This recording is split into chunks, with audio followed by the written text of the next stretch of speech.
I have changed. I'm a changed man. I'm a man changed. Is it true what they say?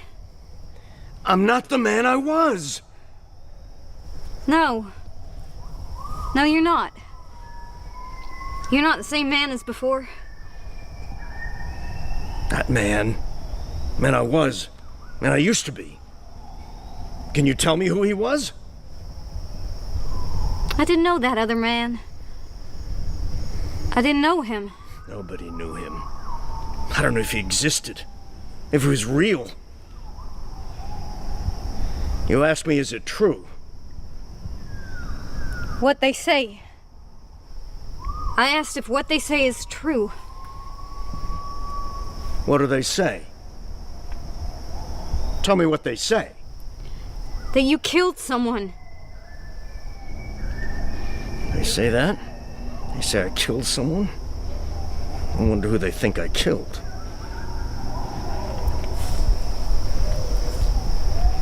Denver Red. It was Denver Red, and it was in Salinas. I knew a man named Denver Red. I've been to Salinas. Been to Salinas more than once. People have said things about me for 100 years, you know that? Men change and become other than who they were.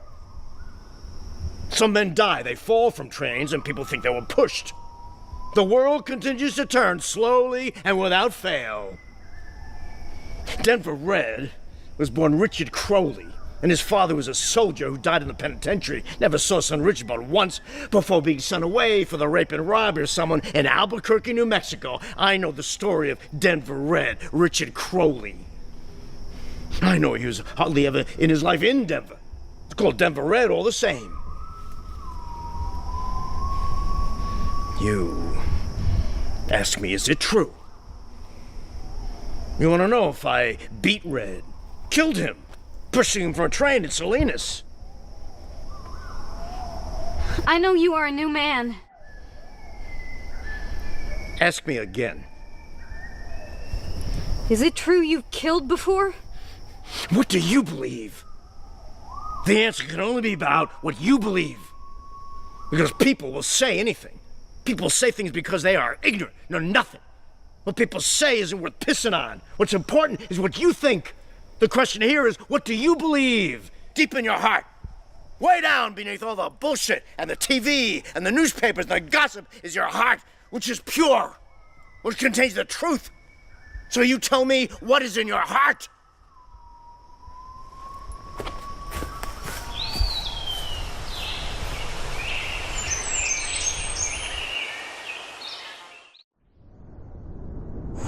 Where's this train go to?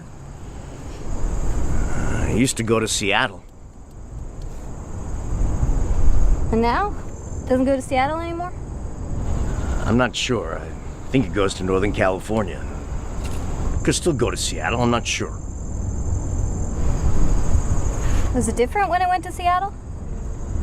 How are you asking? It's a train. It used to go to Seattle. Now it may not go to Seattle. Or it could still go to Seattle. Or go to Spokane or Stockton, but it's always going to be a fucking train, is what I think.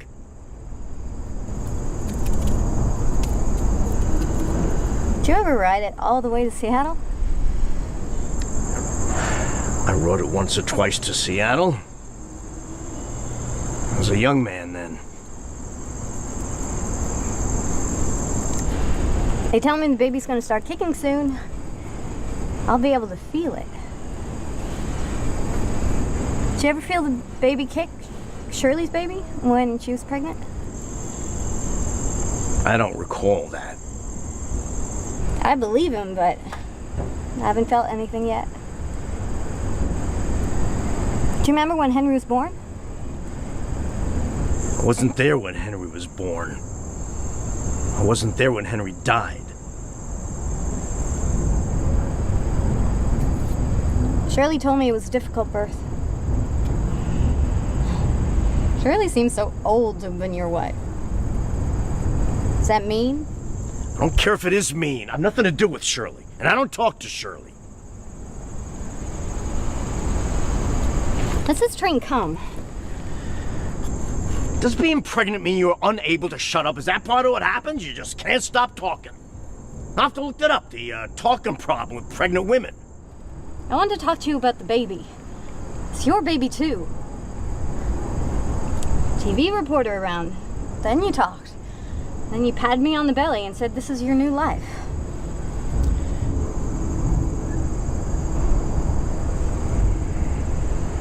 Sometimes when I'll be walking, just be a city, walking down the street, I'll see a certain kind of woman, a mother and her children, or maybe it's only one, a mother and her child, but the child will be in a new, expensive stroller. Big, expensive stroller it'll be.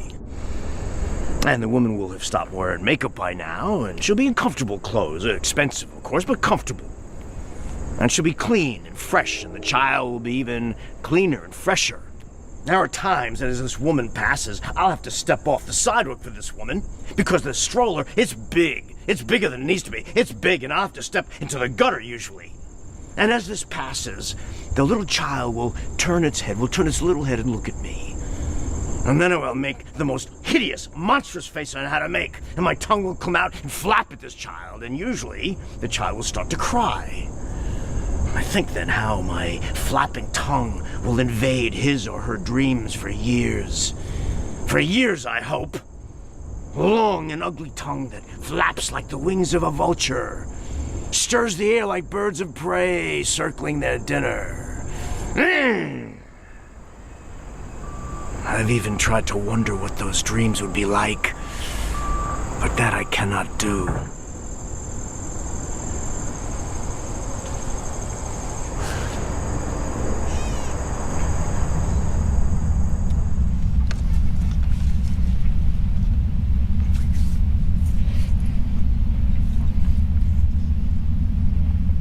You can tell. You can tell. You can tell in 10 weeks, 12 weeks. You got 10 in the litter, say. You got 10. You watch. You watch them. One or two will behave in a special way. What I'm gonna do. What you're gonna do. Remember we talked about it? I thought about it. A puppy, 10 weeks old. I've seen him put their head down a little bit and bang right into the fucking wall. Nothing else matters when you're examining young dogs. All that matters is what is there at the beginning, when you look to see what you have. Hey, you were on television. The reporter said that you were like Attila the Hun. I looked that motherfucker up and he's right. And I seen where this reporter, he spoke to that cop in Oregon. I know that cop. Yeah, cop's doing like a book thing. It's about riding the rails. but the crime and the violence. What are you laughing at? I'll be in that book. You're gonna talk to me about that. You're gonna talk to me about Sam. Yeah, Sam been doing 25 years, man. Sam is doing his 25 years in Florida. Indian River, which is where somebody else famous was kept. They'll charge that wall. And you know what you can see when one of them hits that wall full tilt? One will pick himself up and do it again. Another will stumble back to find its mother. Now, which do you think is the better dog? It's the one that went back to find its mother. That surprise you? Nothing surprises me. Sam is about possibly the stupidest man I have ever met. You know, my dad, he raised bulldogs. Oh, I remember the pit man, Jack something, big guy, 300 pounds or something. And he had a heart attack. And he almost died right there in my dad's backyard. So what, you think I don't know anything about dogs? Yeah. Crooked Dice was a registry of merit bitch. And I saw her.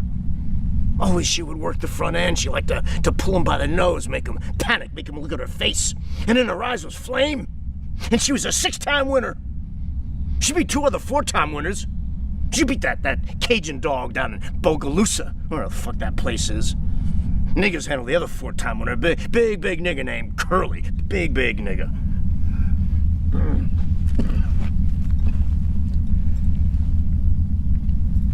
I was gonna ask not to do it, Dogmouth. But you tell me the place, you tell me where, and I'll do it. Registry of Merit is not bullshit. I took that dog to 3 states. Anybody called us out, we went, and that bitch could not be beat.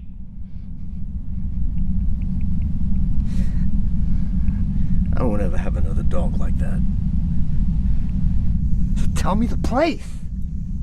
Show me when and where, and I'll do it, man. Fuck all this. Just tell me the place, man. Just tell me where.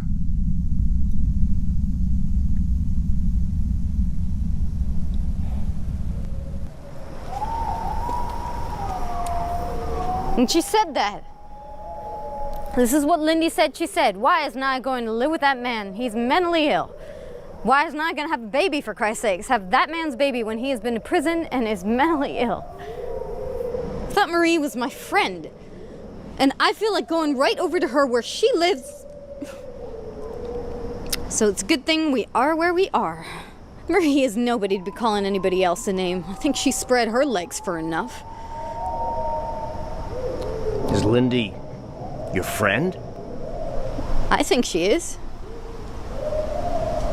I wonder why she told you this.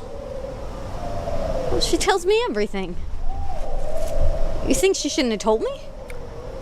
I think it's made you upset. I love you, Terry. Do you feel good that I'm so much younger than you? Lots of people are younger than me. Yeah, but they don't love you, and I do. You don't like to talk about these things, do you? What is it we're talking about, do you think? My mother said I was sick and must have a disease, and my father spit at me. Did you look at that newspaper I gave you? That picture, that boy with his head cut off? That boy was stupid, thinking he knew about hopping trains. And he was young and immortal, wasn't he? Damn fool. Never seen him before. Now he's walking in God's country, isn't he? Fuck that boy. Fuck him. Throwing his life away. He's just a young boy. Just a young boy. You remember that bird you had that died, little canary or something? It's a parakeet. Yeah, you said the same thing, just a little bird. And you were crying. Yeah. And I felt terrible for you, Nye. I felt bad. You didn't seem to feel bad. No. I just stop, I look away, and go on with what I gotta do. 'Cause it's unbearable. Death of a bird. It's unbearable. Unbearable.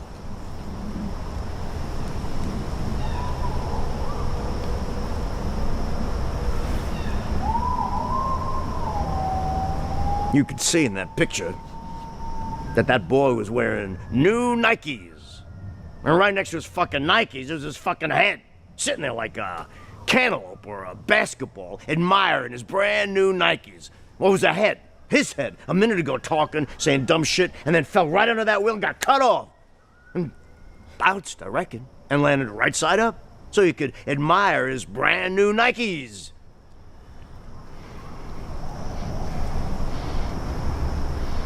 I don't cry at the death of a bird.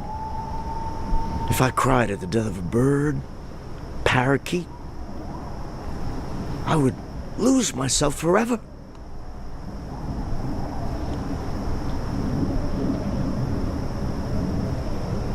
A newspaper printing a photograph of a boy with his head cut off.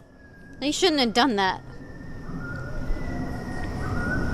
There's something else in that newspaper. Something about the hobos getting murdered in the western states. But they didn't mention you or anything but Denver Red. Yeah, but you looked for me, didn't you? Yeah. I was worried. I was worried too. But nothing was said, so it was all right.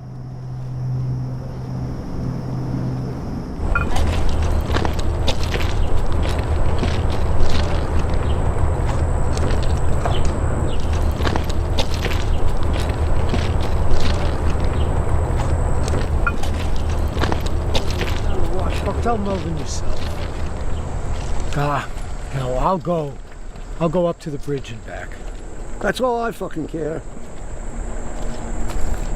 That was Hudson. That was Hudson and Browning and that fat fuck. That fat kraut. Likes to stare at your balls when you're in the shower down there. I don't know him, man. I don't know him yet. Fat fuck. Fat kraut prick. Big fat fuck with his gut hanging over his belt. He stinks of garlic and he likes to make big eyes at you. Fat kraut. He's cuts himself shaving. Huh? He's got these white pieces of toilet paper stuck to his big fat neck. He's got these moles. They got this thick hair going out of each mole. Fuck him. I hate that cocksucker. Fuck him. Benji the Mexican tried to hit him through the bars when I was in jail down there last time. Hit him through the bars. They got those bars, Yeah, man. bars you can punch through. Man wants to get down on his knees and lick your balls. That's what. Fat kraut prick. Right now, it's fucking cold, man. 1 a.m. What the hell I do out at 1 a.m.? Yeah, it's fucking cold. The three of them, Hudson and Browning and the fat kraut, just smoking cigarettes riding around with one Ford Bronco. Just smelling the garlic air, the fat kraut. They don't care. They're enjoying themselves, looking for crackheads, looking for dope fiends, looking for dope fiend crackheads. And if they find the crackheads, then everything is good. Everything is good like a motherfucker. Better, though, man, if they found you. Better even than a crackhead. Dogmouth, that's his nickname, right? I picked up that Dogmouth. I wanted to ask him some questions, man. Yeah. Shit, man, that'd be fucking great. I don't sleep anymore, you know that? Hardly sleep. It's a sickness that I have. The sickness of no sleep. I sat awake one night. After that, I couldn't sleep anymore. I sat awake thinking about how I was gonna die. What it would be like when I was gonna die. All night I thought about it. I thought about it until it was light, until it was morning. After that, I couldn't sleep anymore. How you gonna die, Becker? I think. I sit when it's quiet. I think about getting old and how death is coming closer. I think about getting old and losing my teeth and how death is getting closer and closer and how I will think differently about it, how I will sense that moment of death. How I will be able to get a sense of that as being the end. How after that moment, there won't be any more moments or any more. There won't be any more. I won't be, and I won't have been, and I won't be here thinking about that, how I won't be. So nothing matters. Nothing matters of me. I won't be looking back the way I was looking forward. I think about that little boy, Terry or Groucho. They call me that, Groucho. And I go off to think about dying. Get away from my father, Ellen. And go off and think about how far in the future that was when I die. Way, way far in the future. The same little boy thought that shit, the same one that dies, same as Dogmouth. That little boy won't be. He won't be. He won't be looking back. There are no memories after you die. And all that time between that little boy and that toothless old fuck, all that time is just wiped out. And all that thinking is just disappeared. And only nothing is left, not emptiness. I won't be left. I won't be. I won't be. And all that being, it's just gone. Gone. Damn.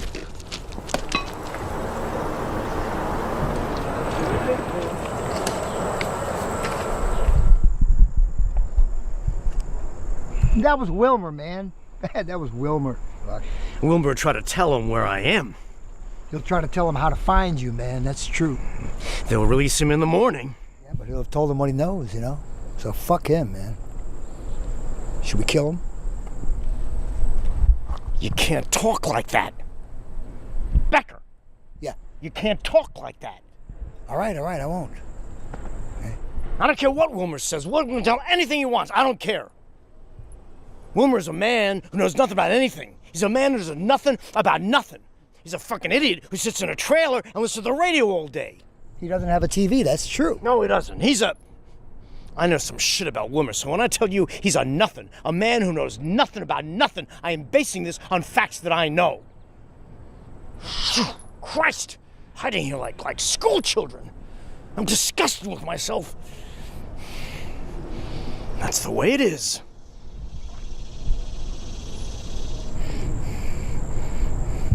Yeah, but you got a new wife, you know? You got a baby coming, man. And she's a good-looking girl, too, you know? Young, good-looking girl right there.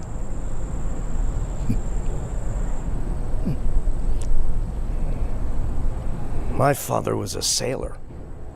A sailor. And he died at sea. You ever hear of DOSA? Death on the High Seas Act. It's a law the government passed that says if a sailor dies at sea, then the owner of the company has to pay his family all his wages as if he lived a full, normal life. And my mother, Mary Ann, she collected $41,000 on that. That was a lot of money at the time. And the owner of the company paid right away, no bullshit. And Mary Ann, she picked up and married this half nigger named Kincaid, half white, half island nigger from some island off of South America. And Kincaid sure as fuck wasn't going to take me along, so he sent me to some people he knew in Bakersfield. I grew up in Bakersfield. I lived with the Taylor family, and Marianne and Kincaid, they took off for his island to live among the islanders. I stayed with the Taylors for about a year, and then I left. How old were you when you left, man? You never told me this. 15. I was 15. I set out to find Marianne and Kincaid, but I only got as far as San Diego. Far as I got. I am the same age now as Eldon when he died. Chief mate in a private pleasure boat, private luxury boat that movie stars and like rented. John Wayne, he rented that boat lots of times.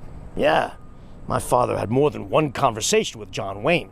He knew some shit about John Wayne. Private pleasure boat people do some funny things, and he would see, but he wouldn't say anything. But the big shots, they knew. They knew, so around Christmas time especially, they'd send him presents, and one Christmas, could have been John Wayne, I don't know, could have been. We got this genuine bearskin rug and a case of 30-year-old scotch.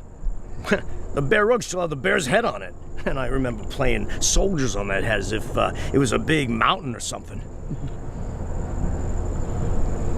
So who else, man? Who else famous rented that boat? Lots of famous people. Mamie Van Doren rented that boat. She stayed for the whole cruise, and Ellen said he fucked her, but I don't believe him. I mean, you never know, but I doubt he fucked Mamie Van Doren. Hey, man, the women have always liked you, man. That's what you hear, So, maybe your dad was like that too, right? So maybe, right? You don't know. Maybe. I like to think he did. I mean, I sure like to think he fucked someone like Mamie Van Doren.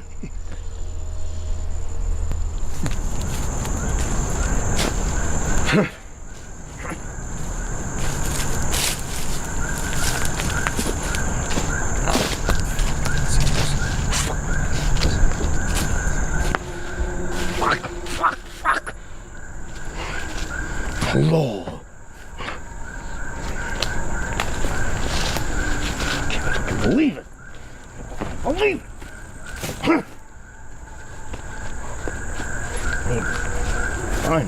I know.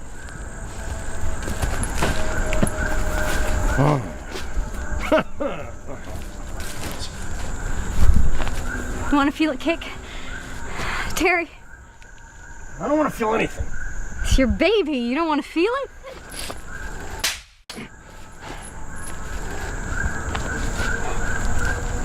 What good will that do? What good will that do?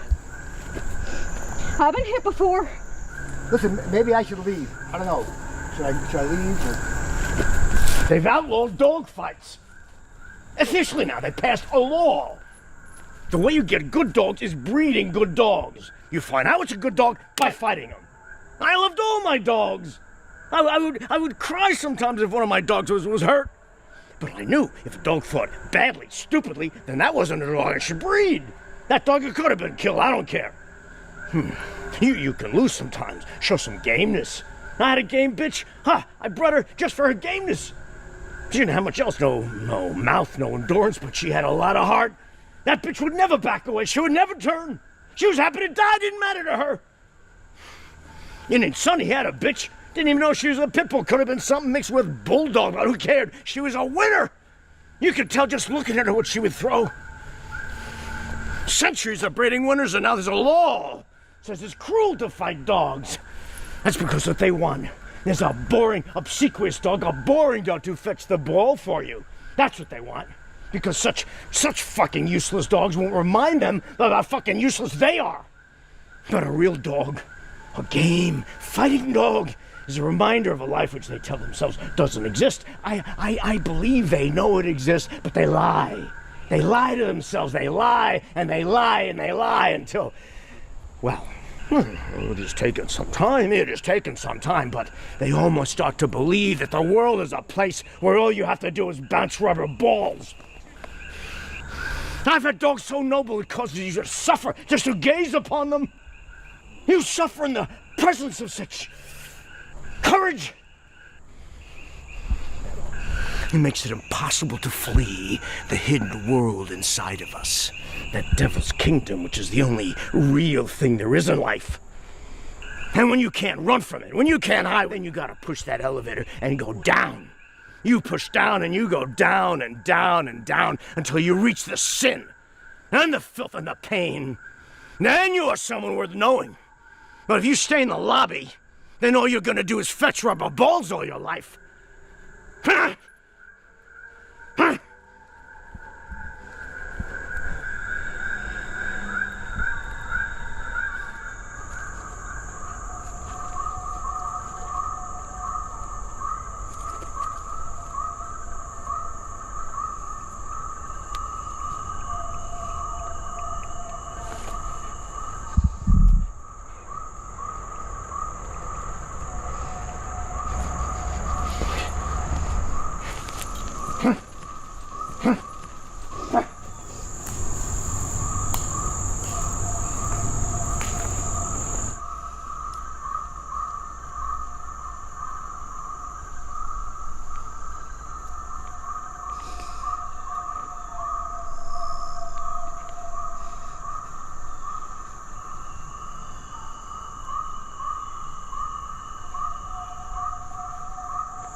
Think I haven't been hit? I haven't hit. I've been kicked. Yeah, you're pregnant.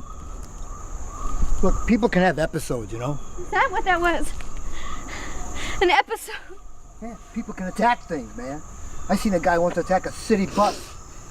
Stood in front of it and he waited, man, and when it stopped, he started kicking it, screaming at it and shit. I've been kicked. I've seen other women kicked and hit with sticks and shit. Look, he's not what you call a good man. See, but I don't ask other people's business. That's not a good idea. I don't do it. I love him. And I know he isn't a good man, but I never wanted a good man. So are you all right? I don't know what good men are. I don't know what good women are neither, but I've heard people talk about good men since I was little. It's like a rare bird, unseen in generations, but they still figured it existed. Somewhere. So, yeah, you're all right then. Eh?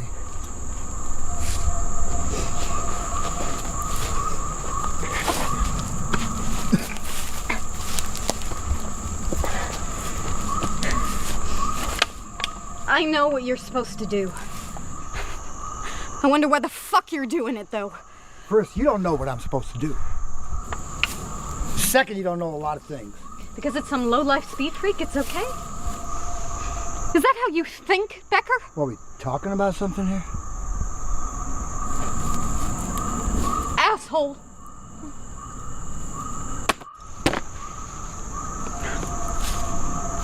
Maybe I should kick you, man. Maybe I should hit you, you know? Bitch pops off the way you are, a man is fucking obligated to put a fist in her mouth. Dumb cunt. Shit, what are you, 20, 23, some shit like that? Oh yeah, you can call me a name. And you're not gonna get knocked on your ass, because Becker, man, he's just a broken down nothing. Bitch, I was trying to be nice to you. Look, you're way too fucking young. You don't have any idea what's going on out there. Tell me about this guy, the one. How's his name? Mueller. Is that his name? Mueller.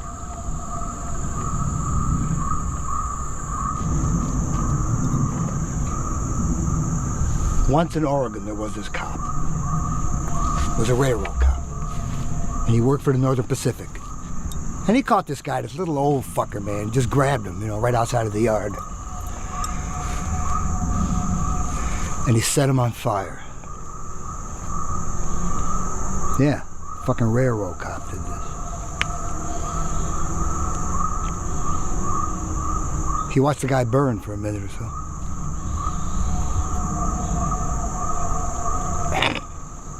Then he went and he had breakfast. I always wondered, man, what it was that he had for breakfast that day, I mean, don't you wonder?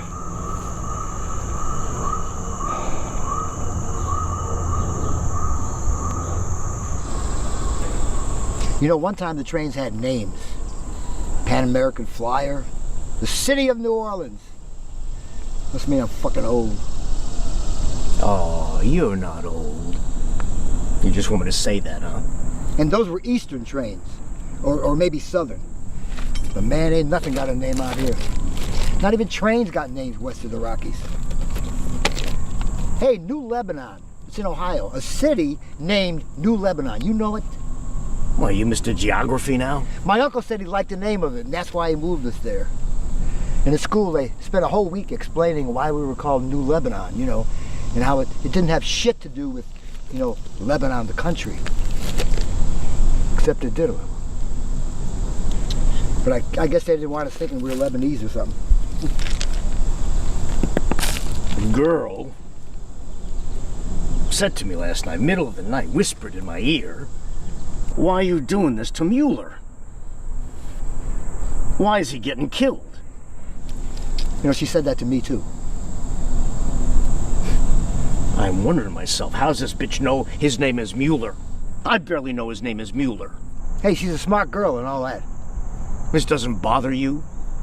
She'd give you up faster than it took to book her. I'm doing this, man. However long it takes, it's gonna get done. However long? However long it takes. I'll find Mueller, and I'll fucking kill him, like you said.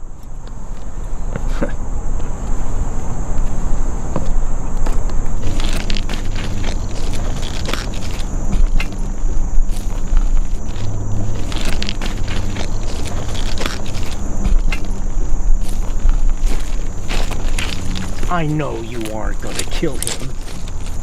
You wouldn't kill him now with people knowing about it, especially. I know you're not going to do it. You're not stupid. I don't think you are. And I know you're not going to do it. I'd start to worry. A man I am in partnership with. Man seems too eager. Nothing bothers him. I might start to worry.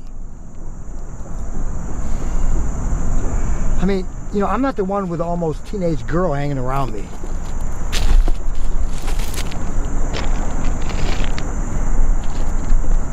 She could make a lot of money on a story like that. Tipping off the police, selling a story to a newspaper. She could see a nice piece of change on something like that. What are you saying then, man? I mean, what's your opinion on it? Just thinking out loud. You're just thinking out loud? That's all. That's all I'm doing. Yeah, man. All right. All right.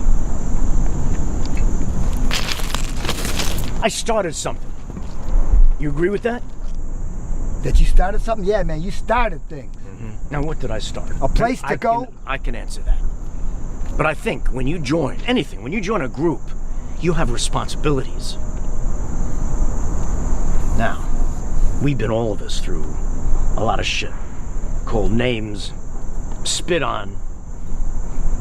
So, by coming together, we could we could play the angles a little bit, get a little bit of leverage.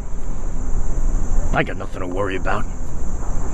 None of us has anything to care about. We don't have a family or a name or a business. None of us has anybody to answer to. That was the fucking point of coming together. All the men who carry nothing with them. Vietnam? We're all in Vietnam? Except Buddy, man. Buddy wasn't in Nam.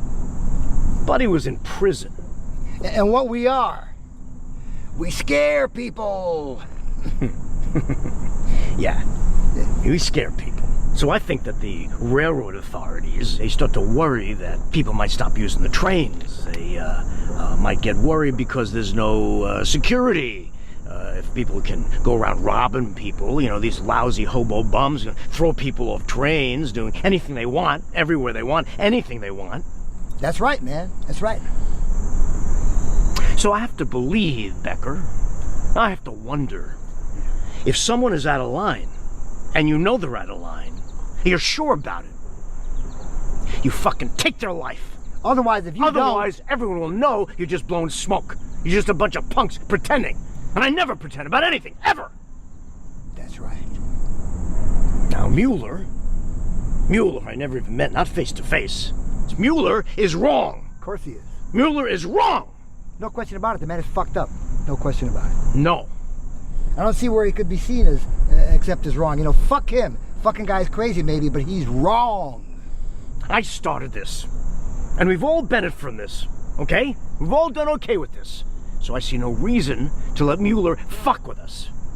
I don't care, you know, how it gets done. I told you I'd take care of Mueller. I know where he lives most of the time. I know where he is most of the time. And I told you, I'll take care of it. Take care of the problem. I told you I'm going to do it, man. Fucking Mueller's may be crazy, right? But Mueller will be sorry, man, because he made a mistake. But that's his problem, man. It ain't mine. And Naya, see? Naya is my problem. And all he had to do is come to me and say, Dogmouth, the bitch is talking about a thing she shouldn't even know about, much less talk about. And she is fucking with people, and she is fucking with you, and now I know. And I will handle Naya. All right. Because this is something which I began. It started with me. And that is how it will be for all time. And that is how it will end.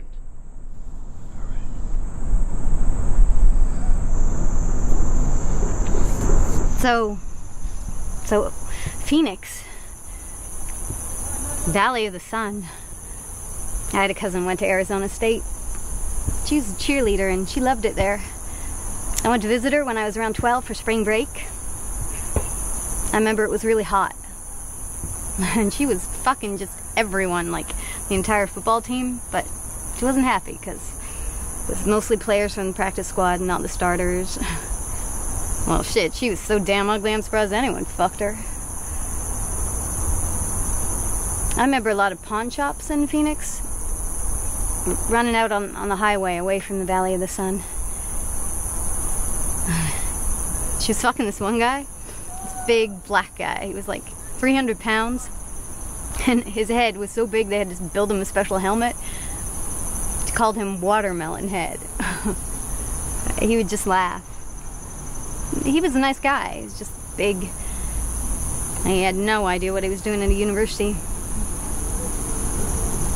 He liked game shows a lot, so that's what we would watch. My cousin was troubled, you know? I don't like Phoenix much. Not so much. But I don't want to stay here. It's about 10 hours to Phoenix, maybe a bit more. I'm gonna see a man about a dog. Are you gonna get a dog? I'm gonna see a man about a dog, not a pet, a dog. What man? A man with a dog. If it's the right dog, a good dog, we'll take him down to Matamoros and we will see what we can see. So, who is this man? Man named Weeks. Supposed to have the top Jeep Red Boy stock in the country. Indian Sonny told me so, and Indian Sonny never makes mistakes about this stuff. And Weeks is in Phoenix. Uh-huh.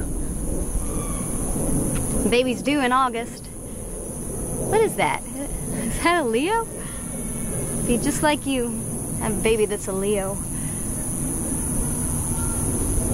Do you think it'll be a boy? Can we talk about a name now? What do you want to call it? Terry Jr. If it's a boy. And if it's a girl, Rosa. After my Aunt Rosa. I already have a son named Terry. I know that, but you never seen him. You don't even know where he is. I still want to call him Terry.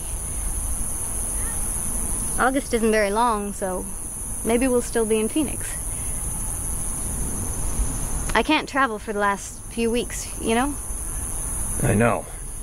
I don't like Phoenix, though. All right, but it's nice and hot in Phoenix, and I kind of like it when it's hot.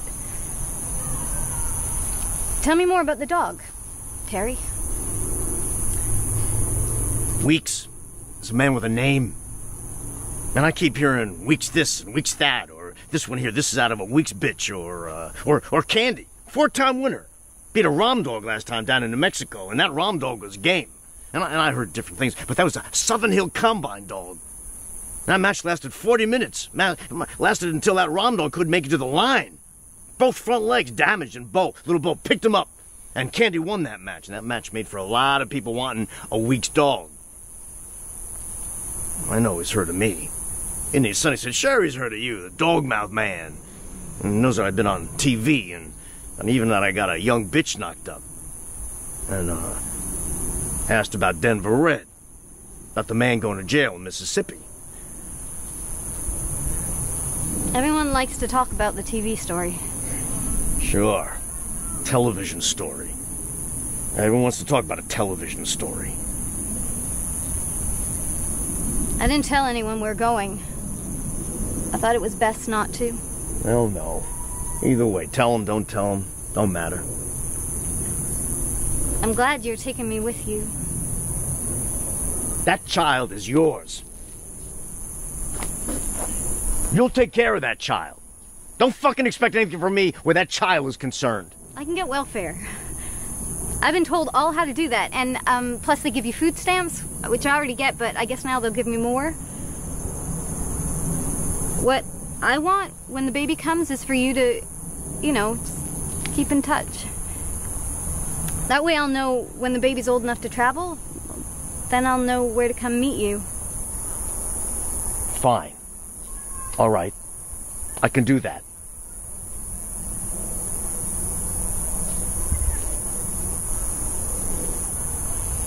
Is Becker gonna come meet us in Phoenix? I mean, I know he's not right now, but later. Is he gonna come hang with us in Phoenix? Becker. I mean, I know he can't come right away. No, he can't. But later. Is he gonna come meet us later? Where do you think he's going first? I don't know. Yes, you do. You told Becker you knew. I know what he's doing. I don't know where he's going. Tell me what he's doing. Then you want me to know? Tell me what he's doing.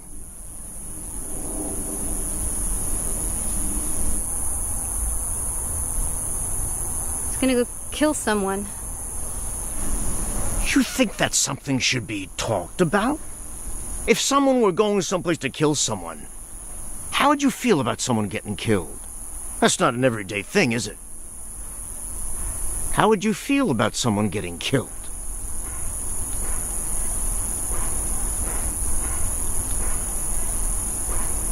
These are people I don't know. I don't feel anything.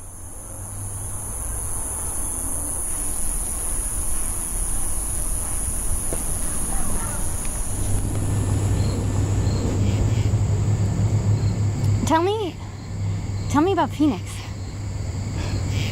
Phoenix is in Arizona, and Phoenix is hot. Do blacks, have it better in Phoenix? Is that why you came here? What makes you think I came here? Maybe I was born here. Were you? Niggas do okay in Phoenix, but it's hot in Phoenix. Tell me more about Phoenix, though. What's it like in the city? It's low, and everything looks like it's been bleached. You see, the sun has taken everything it can from everything that's there. I always have this sort of dream when I'm here. I'm waiting for someone to step over those mountains, a giant, and all we could see would be his boots almost, and he will step on Phoenix, and then there won't be a Phoenix. The hell? That's just how those mountains seem to me. But when you're right up next to them, you find that they're real mountains, and they're as big as they need to be. You understand? What about the city? Are there lots of malls and shops? I know there's a football stadium. Sun Devil Stadium. I worked selling ice cream at that stadium. You sell a lot, huh? Because it's so hot. right? I bet the people of Phoenix eat more ice cream than just about anywhere. I had a vending license and I had people working for me. And I'd work the entire season. I'd work concerts, revivals, all kinds of shit. I'd sold fucking ice cream at every motherfucking event. And now we wait for the Dogmouth. No, he's here. I mean, somewhere. I'd seen you both on TV. I know about Dogmouth. I saw that interview. You like it? I didn't think what was to like, I just watched it. A lot of people watched it. They played it all over the country. Television. Color television. I remember when television wasn't no color. Uh-huh. I'd heard about Dogmouth. At one time, his dogs were very well known. He had those 2 Roms. And that little boy, he was a great producer. I know my business. My business isn't ice cream. I never saw any of his dogs, you know. You ever gone to a match, seen 2 dogs? Well, now I am the man with the dogs people talk about. My dog right now, Egypt, he's a 4-time winner, and nobody wants nothing to do with us. Egypt will tear your leg down to the water. Once we traveled to Arkansas, and even then we won. But I had my dog on an IV. I just wanted him to recover. It had been a long trip, and Mr. Penix, he stayed up all night with me. And that match lasted 90 minutes. The first half hour, Egypt just held on to the nose and used defense. He just wanted to keep that big dog of Mr. Ellsworth out a little. That dog was stronger than Egypt, and my dog knew that. Finally, he got the Ellsworth dog in a throat hole, and Mr. Ellsworth asked us to scratch, because that dog looked dead. But when he scratched, he came out on fire, because that was a dead game dog. But Egypt got him again in the same throat hole, and this time we said no scratch. Either you pick that dog up now, or Egypt will take his motherfucking life right there in the corner of the box. Well, Mr. Ellsworth picked him up. And you know, it took me 25 minutes to calm Egypt down. He was screaming. And that was the greatest fight I ever seen. So I have nothing to prove. And Dogmouth wanted to meet me, and I didn't ask why. But I seen him on TV. Terry doesn't tell me about his business, so I don't know why either. When's the baby due? Next week. But you never know. That's what I've been told. A little baby Dogmouth. Now isn't that a concept? He's had other children, but this will be different. Now when you get into Phoenix, I want you to be careful. They have some serious police in Phoenix. Just mean, stupid men. It's a little like the South, Phoenix is that way. I wonder why I don't leave. But probably it's a need to be feeling the boot heel of power stepping down on me. But since I've crawled out of that eternal dream, I've been feeling myself being stepped on. And so I've trained myself to enjoy it. You probably have no idea what I'm talking about, right? No, I don't think so. You know in cafeterias, those heat lamps keep the food warm. Yeah. That's us, mankind. Just a giant lukewarm casserole waiting to be tossed into the trash. And now you're going to be having a baby. And he'll be waking from his dreams soon. And he'll be mad, and he'll be wondering, how the fuck do I get back to the dream, to the night, and the warm stuff? But there is no way this side of death.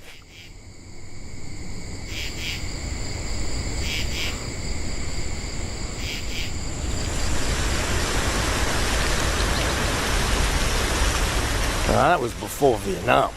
I remember. There was a lot more activity then, and almost no states had anti-dog fight laws. In Texas? Shit. The governor, I think. He played. He had his dogs. After Vietnam, the laws started, and even old-timers are getting busted. I got out of it then. I had other things going on in my life, and I got out. Well, I know who you are. So I'm wondering, what you want to see me about? You know who I am. I know who you used to be, too.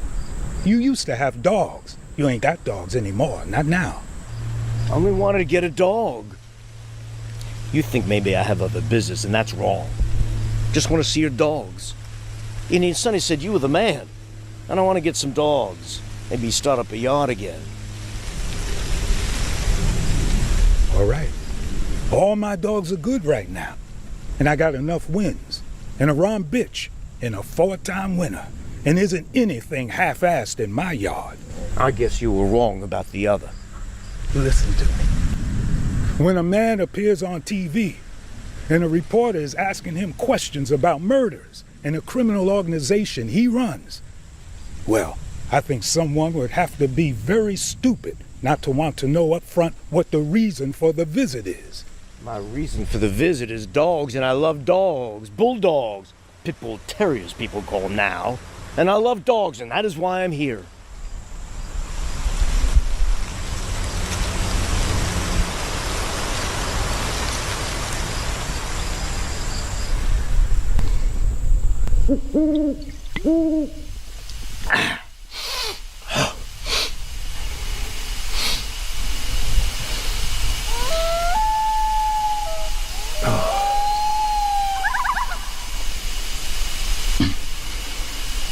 So what's gonna become of the girl? She'll have her baby. That's what I thought. So you ain't gonna buy a dog, are you? You also ain't gonna get a house or some shit or become a father. No. No, I'm not. But you like dogs, didn't you?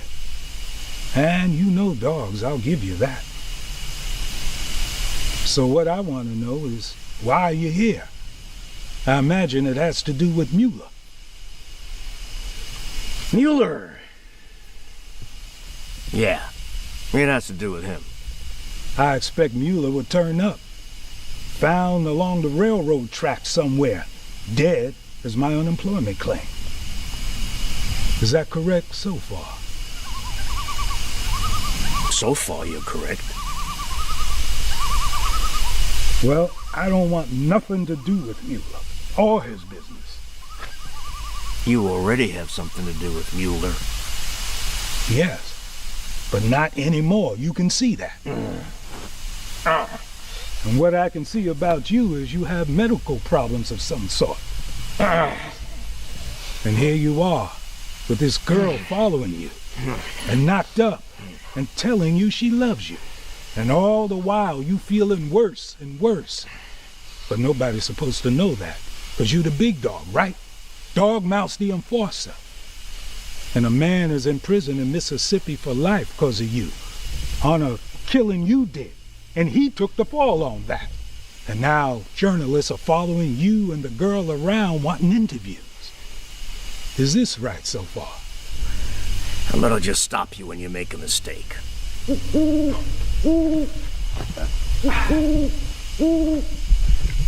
Okay. So I am a business associate of Mr. Mueller. I'm not a friend. And it's true we did some business. And Mr. Mueller is a man of German extraction, I think. And he does his business in the kind of way they do in Germany, or places like that, I guess. And he's not a man many people are gonna like. He's a bad-smelling man, and he's got bad breath, and he spits when he talks to you. And he drinks so that you could smell the odor of cheap wine or Thunderbird, I think. I know that one. And he's got bad teeth and black holes of decay, and he lied. And I never had wanted to do business with Mueller, but I have no choice. You see, I gotta look out for myself, and I've had a tough life. Now, I'm not complaining. There's many have seen worse lives, and in some ways I figure myself lucky. Lucky Weeks. I figure I should be called Lucky Weeks. There it is, the whole story. We did a little business, sold a few pills, sold a little smoke, just some little pissant shit. I was hardly a part of it. Truthfully, I was hardly a part of the damn business. And so now, I expect Mr. Mueller is dead, or soon will be dead, and you are here to see me about some dogs you don't really want.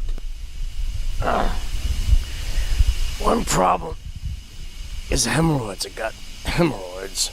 One time after Vietnam, it was so bad they built me a new asshole. That's how bad it was at one time. I'm not sure what I thought would happen. My focus now is about 1 or 2 hours in front of me. That's it. That's the truth. The organization, well, they may paint the name of it all across train yards in the western states, but hell, it isn't much of an organization. When that reporter started writing about us, all kind of people started making claims of things we had done. And people I didn't even know started writing the name of the organization on boxcars, on trestles, on cement embankments, and there seemed like there were thousands of us, or hundreds anyway. There weren't that many, not nearly that many. And then other reporters took up the story, and they would say that men would call them up and they'd say, "Oh, I know where killing had been. They know where the graves were." They'd tell them anything they thought sounded good, might make them a few extra bucks. And always they would mention Dogmouth. He's the killer. He's the leader. He's the enforcer. He's dangerous. You watch yourself. Yeah? Well, I've heard of you, and I've seen you on TV. Sure you have, and I haven't denied a thing, have I? As hell, some of it's true. But now, it's worse than hemorrhoids. I still have those, but I got cancer. I got cancer of the anus. I am being eaten alive, inside out, from the asshole up. Tried to get him to write me up for some painkillers, but you know how they are. They took one look at me and they said, "Well, that might not be in your best interest." I said, "Well, having cancer is not my best interest either." Who told you you got cancer? A doctor tell you that? Was that a doctor you trust? A doctor at the VA in Los Angeles. A doctor at the VA. The GI Bill and medical benefits is what I got out of killing people for the government. That's the thing about these doctors. I expect that they don't understand that death is not an illness. You see, they figure down the road they'll have a cure for the damn thing. But I don't want that cure. I've lived long enough already. And sure, I'm scared as the next person on that. But I know it'll be a relief nonetheless. I know I sure could have used some codeine or whatever. I sure could have used some of that. So now I want to ask you, what is it you plan on doing? You want to kill me, same as Mueller? Well, that's not something I can really talk about. I mean, anything that I would decide to do, I would lie about anyway, right? Little Naya asked me why I came out here to Arizona. And I have no honest answer. All my life I've been pulled from here to there in one direction or the other without any answer as to why. There are not a lot of people out here. That's the best reason. Because one thing I am certain of is if there are a lot of people out here, then I would leave.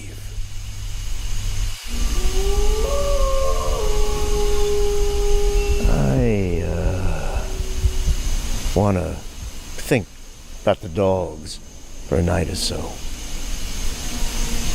You okay with that? You got a lot to think about. So you take all the time you want, all the time you need.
I love you.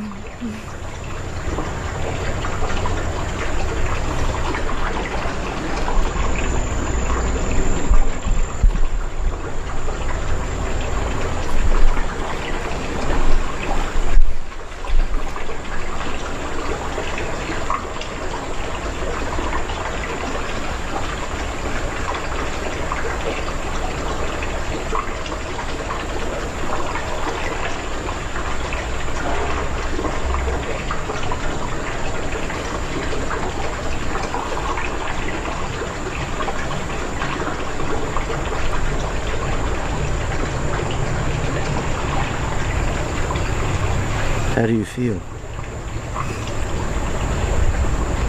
Like a girl about to have a baby. Guess I'm gonna have the baby soon now.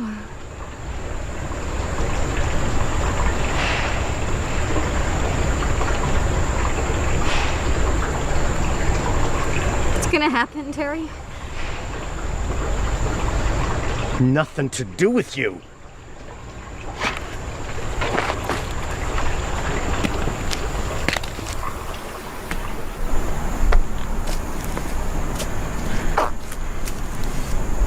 I don't have to talk to you at all if that's what you want. This is your baby and I love you. And even though you pretend you don't care, I know you do. Then you're stupid. You shouldn't be breeding.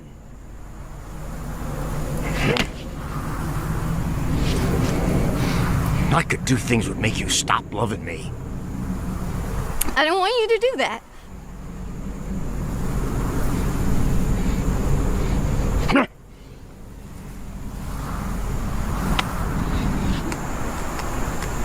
You tell me when the baby's ready and I'll get you to the hospital. I know where they'll take you. I talked to Weeks. Cut me to some people who know the scene here. How to get some welfare extras and some food stamps. You'll be fine.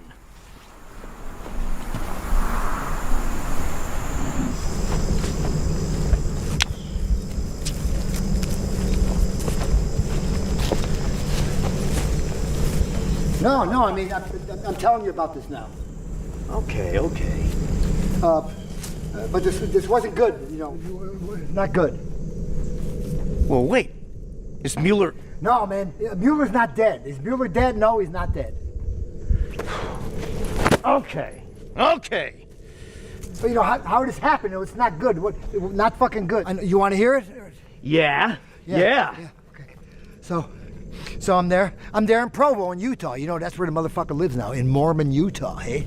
So now if I got to spend my life in prison, it's going to be with a bunch of lapsed Mormons, man. That's not right. That's fucked up. Now, slow down. All right, now you tell me about it. Yeah. Slow down and tell me about it.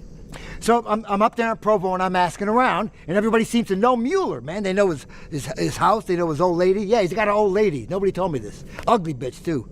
So I find his house and I go there and I'm waiting for him to show up, you know. So finally he shows up and he goes inside the house.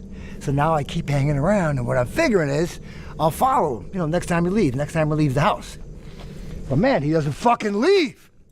It's like 11 o'clock now and some Provo cops stop me, you know, ask me, who am I? What am I doing there? I said, wait, look, I'm just a bum. I'm on my way out of town, you know. So they say, okay, you know, get out of town quickly, you know, all that good shit. So I split, but then I come back, man. And now I see the cocksucker. He's out walking his dog with his old lady. Tough to tell which one was the dog, man. So I follow him, you know. And finally they come up on this dark stretch of street, you know, it's got no houses on it. So I just ran up on the motherfucker, man, and I shanked him. Stuck him right there. He started screaming like some bitch, and I stuck him again, man. And I stick him one more time, you know. Go on. But then his old lady, she's been running down the street yelling for help, you know, yelling for help. But Mueller's on the ground, man. Blood all over the place. Blood all over. He had on this light brown jacket, man, you know, but now it was fucking red. It was red. It was wet. I looked down at him. I said, you're a punk, man. You deserve this shit. But now I heard people coming. Fucking bitch found people. You know, so I ran, man. I got to the tracks and I hopped on the back of something. I don't know, it was a commuter type. And I was on something for about a day, and then I hopped off and I was in New Mexico, and then now I'm here. But he's not dead? I heard it on the radio, and then I read a newspaper in Zion. I was in a coffee shop, and they had an article about this attack, and it said that this man was attacked allegedly by this member of Vietnam veterans who ride This sucker didn't die, and he accused us. Is that it? I don't know. On the radio it said he was expected to make a full recovery. Fuck, man. Look, I'm sorry, man, you know? Look, he's a tough old cocksucker. That's all I can say. All you can say. Man, I stuck him 3 times. You know, maybe 4, maybe 5, I don't know, but 3 I know for sure, you know? And every time, man, I felt the fucking blade go in there, you know? And I was gonna run the gears, man. Leave him dying there holding his fucking intestines, but, you know, it didn't happen that way. Let me tell you something. Oh, yeah, go ahead. You are gonna have to leave here, and you are gonna have to go far away. And let me tell you something else. You're gonna have to be smart and listen to me, or you will find yourself on death row. And man, they will shoot your ass in Utah. All right. Man, fuck that cocksucker, I'm telling you. He's gonna make a full recovery, and he's gonna tell the police everything he can. He's gonna help them any way he can. Tell them everything he knows about us. Everything he knows. Yeah, but look, what is it, when you think about it, what does he fucking know? He don't know anything. I want you to go to Mexico. I know exactly how to do this, exactly what to do, exactly, and you have to be smart and listen to me. You want to be on death row? No, I don't want to be on death row. Then you are going to have to do what I tell you to do. I have some friends in Mexico. They will help you. Okay, but see, the thing is, man, I don't like Mexicans, man. Mexico is all right. Mexico is fine. Shit. You know, I hate Mexican food. See, right there, I don't want to have to go. Then, you know, I got to stay a long time and all, you know. Enchiladas. Why, you going to tell me enchiladas aren't good? Well, you know, it's a matter of personal fucking taste. I don't happen to like enchiladas, tacos. I don't like fucking Mexicans, man. Yeah? You like Utah penitentiary food? Huh? Yeah. You like the food on death row? You like powdered eggs and chili mac? That's what you like? In the morning, you head down to El Paso. You cross over there, you'll be in Matamoros. I'll call Arturo. Artie, he's got dogs. I know him a long, long time. And he will meet you and he will drive you down into Mexico somewhere. His family works with the syndicate. He'll drive you down into central Mexico where the police work for the syndicate. And that's where you're gonna stay until I send word that you should leave. Yeah, fuck. All right, yeah. But I don't like Mexico, I gotta tell you this. I don't like Mexico, though. I reckon that's not really the issue, is it? I'm just trying to take care of something that you let get away from you. Now, I know that can happen, but there are reasons, if I wanted, to ask a couple questions. Don't you think so? Don't you think that? No, if you got questions, then yeah, they should be answered. I don't think you can answer them. It's those kind of questions. Yeah, but you asked me to do this. You told me to go see Mueller. That's right. Come on, man. How long I known you? What? 8 years? 10 years? Ever since the joint, right? 10 years, I'd say. You know, you told me to go. I knew you would say this. I knew you'd say exactly this. Hey, 10 motherfucking years, man. You got a point here. You got a point to make. How come that you sent me to see Mueller? Because I was coming to see Weeks. Yeah, but what's going on with that? I mean, it looks like all you're gonna do is buy a motherfucking dog. Might buy a dog? Man has good dogs. What are you trying to say? I mean, just... Look, you sent me to kill a motherfucker, okay? And then you came here to buy a dog, that's all right, you know? But now you're talking shit about it. You know, like, you know, I didn't do something, man. It just didn't work out.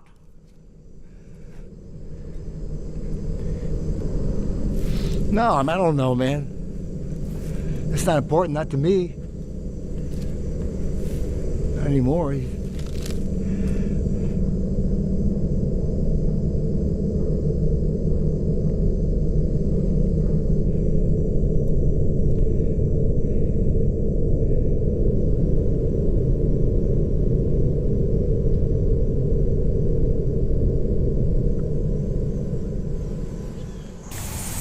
There's a car nearby. When you're ready, you say it, and I'll go get it. I can't tell. I'm not certain what's supposed to happen to let me know, and I guess I'll just know. Yeah, I think you'll know.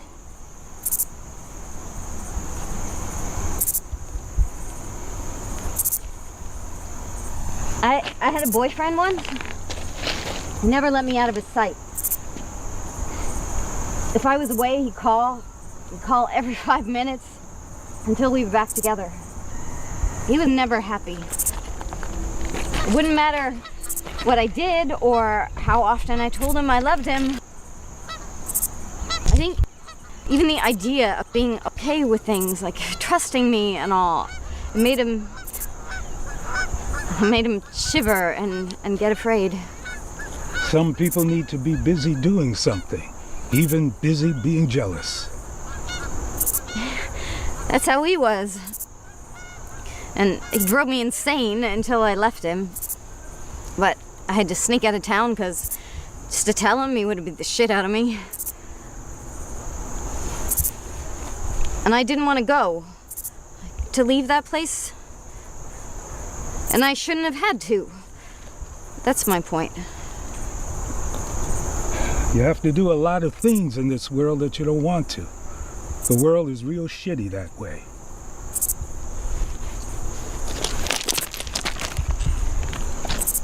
I wonder what this is all about with you.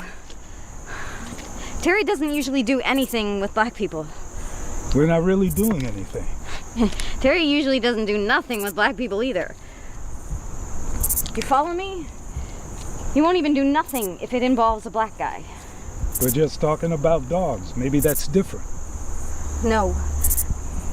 But something is different. I just can't see it. Are you worried? Like, don't you know who he is? Dogmouth? I know.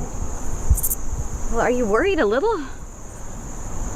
No, not worried. No. Something is going on while we came here. If Terry wanted a dog, he would buy a dog from a white guy.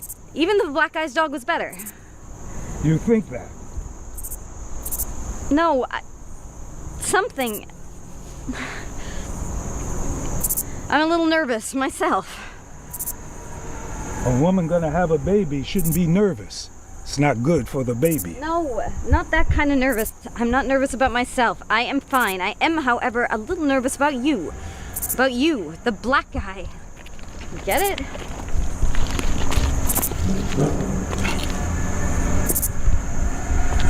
Are you saying that the father of your baby, you think that he came here to hurt me? Something like that.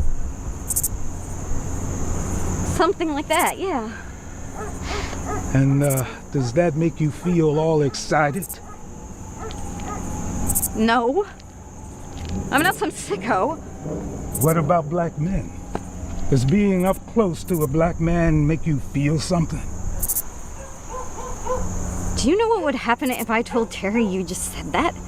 I could give a fuck what you tell Terry. Shit. I'm not trying to fuck you. I don't even like white girls. I don't have that much interest in sex anymore anyway. And besides, I guess you couldn't understand that. A world without sexual charge anywhere. Shit. You think you're trying some head game with the dumb little white chick. I think nothing of the sort. I think you're just a young girl in love, going to have a baby, and wondering what that's gonna be like. You have children? Nope. I don't know why we're here, and I don't even want to come here, and I'm gonna ask you to do something. Go ahead. I want to ask you to leave. Go away for a few days, and then Terry will just take me and we'll go back to California and forget about whatever the hell it is we came here for. Somebody came here for Dogmouth today. A friend of his. You know who that is? Shit. Will you do that for me? Just shut the fuck up. Just shut the fuck up. I'm fucking tired of talking to you. Sure, what am I talking to this bitch for?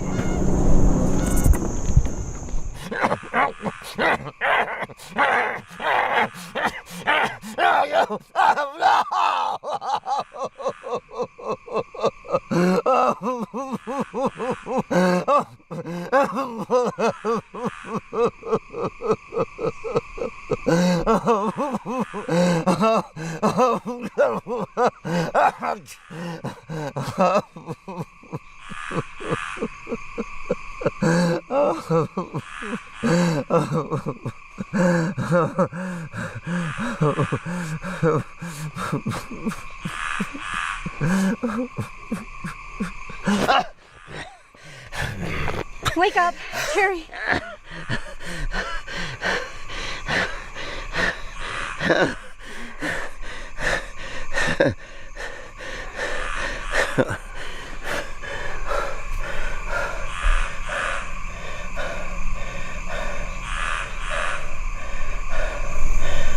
What? I might be about to have the baby. You might be. Are you? I don't know. Well, then you're not.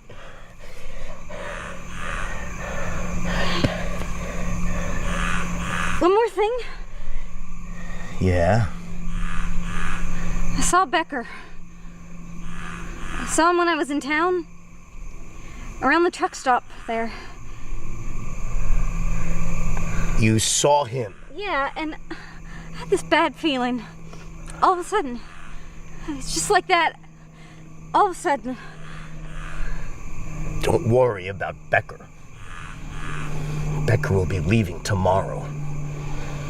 Should have left yesterday, but he'll be leaving tomorrow. No. No, I don't think he will. Go back to sleep. I think at the moment I had that feeling come over me, I also, the bad feeling was part of how I could feel. He isn't going to do what you want him to do. He's going to try to do something to you. Listen to me, Naya. I've known many Beckers, and I know what they're capable of, and what they aren't. Christ. Becker will be leaving tomorrow. We'll be leaving tomorrow, too. After Becker leaves.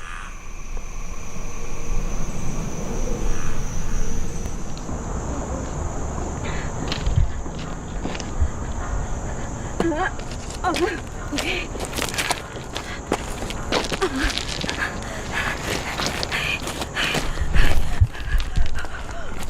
Take a deep breath.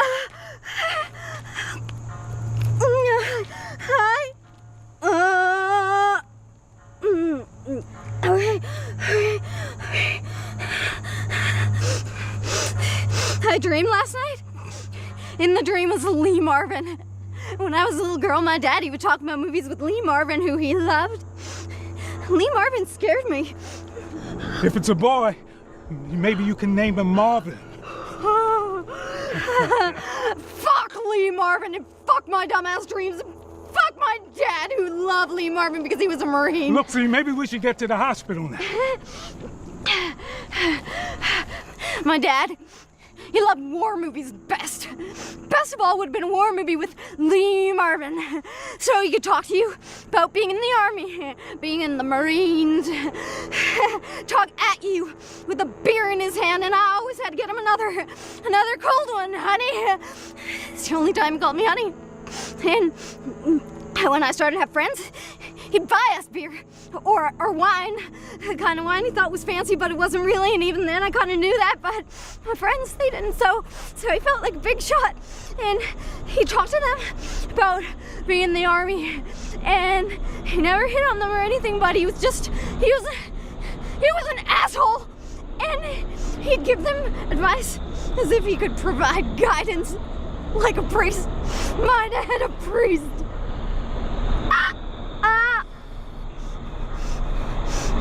Everything was just like that. It was half-assed and full of shit.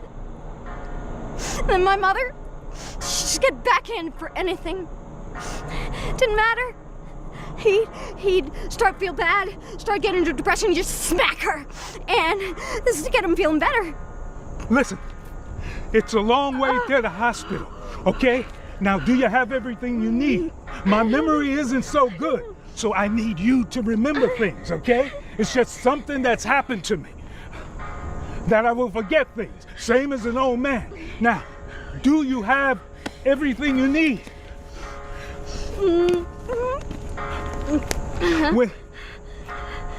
I'm gonna take you to the hospital and leave you there. No! Man, I know things you don't. Man, I wish I didn't. But then... Then what? But then by now I'd be a dead nigger.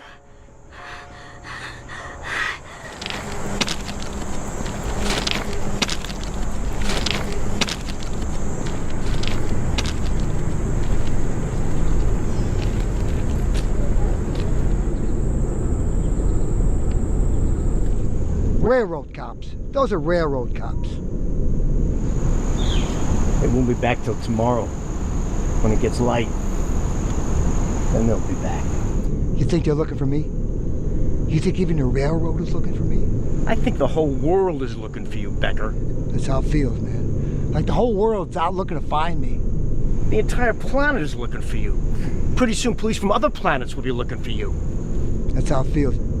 You can make fun of me, man, but that's how it fucking feels. I'm not making fun of you. I know exactly how it feels. Every stranger looks like a cop. Every time you see someone on the phone, you think they're dropping a dime on you. You dream of being chased, just like dogs dream, except you dream of being chased. You didn't make a sound last night, though. Slept like a baby. Not even moving. Silent. When dogs dream, they bark or whimper. And you can see their little paws moving as they're chasing down that rabbit or whatever it is. I wonder how they know that's what dogs dream. I mean, they don't know. Maybe they dream of empires, sacred books. Or maybe they dream of little girl dogs, you know, like dancing poodles or something. I like to think they dream of unknown mathematical equations, science, architecture. All things which they forget when they wake up.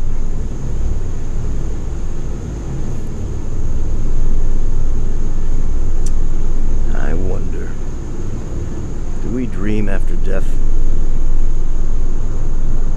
I'd like to know what those dreams are like.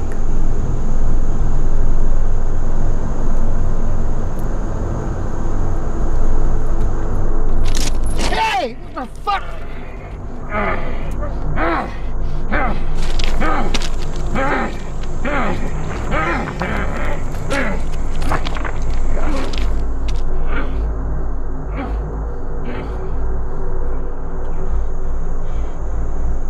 If you can, Becker, you come back and tell me what you dreamed.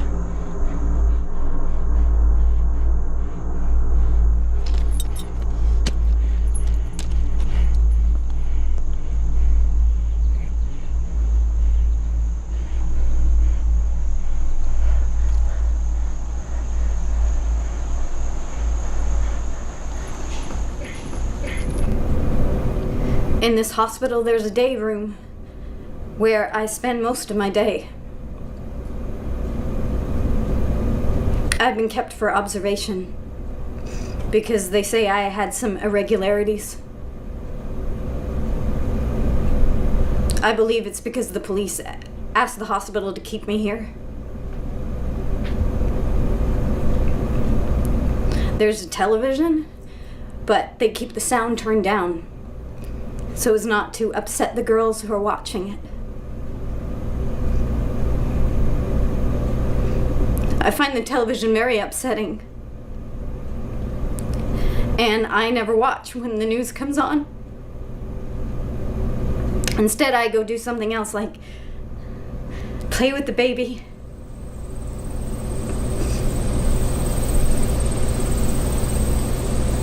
I named him after my father. I didn't name him after Terry. I guess it just works that way. No matter what. Love, hate, like, dislike. None of it matters. Some things just work the way they work. And there's nothing you can do to change it.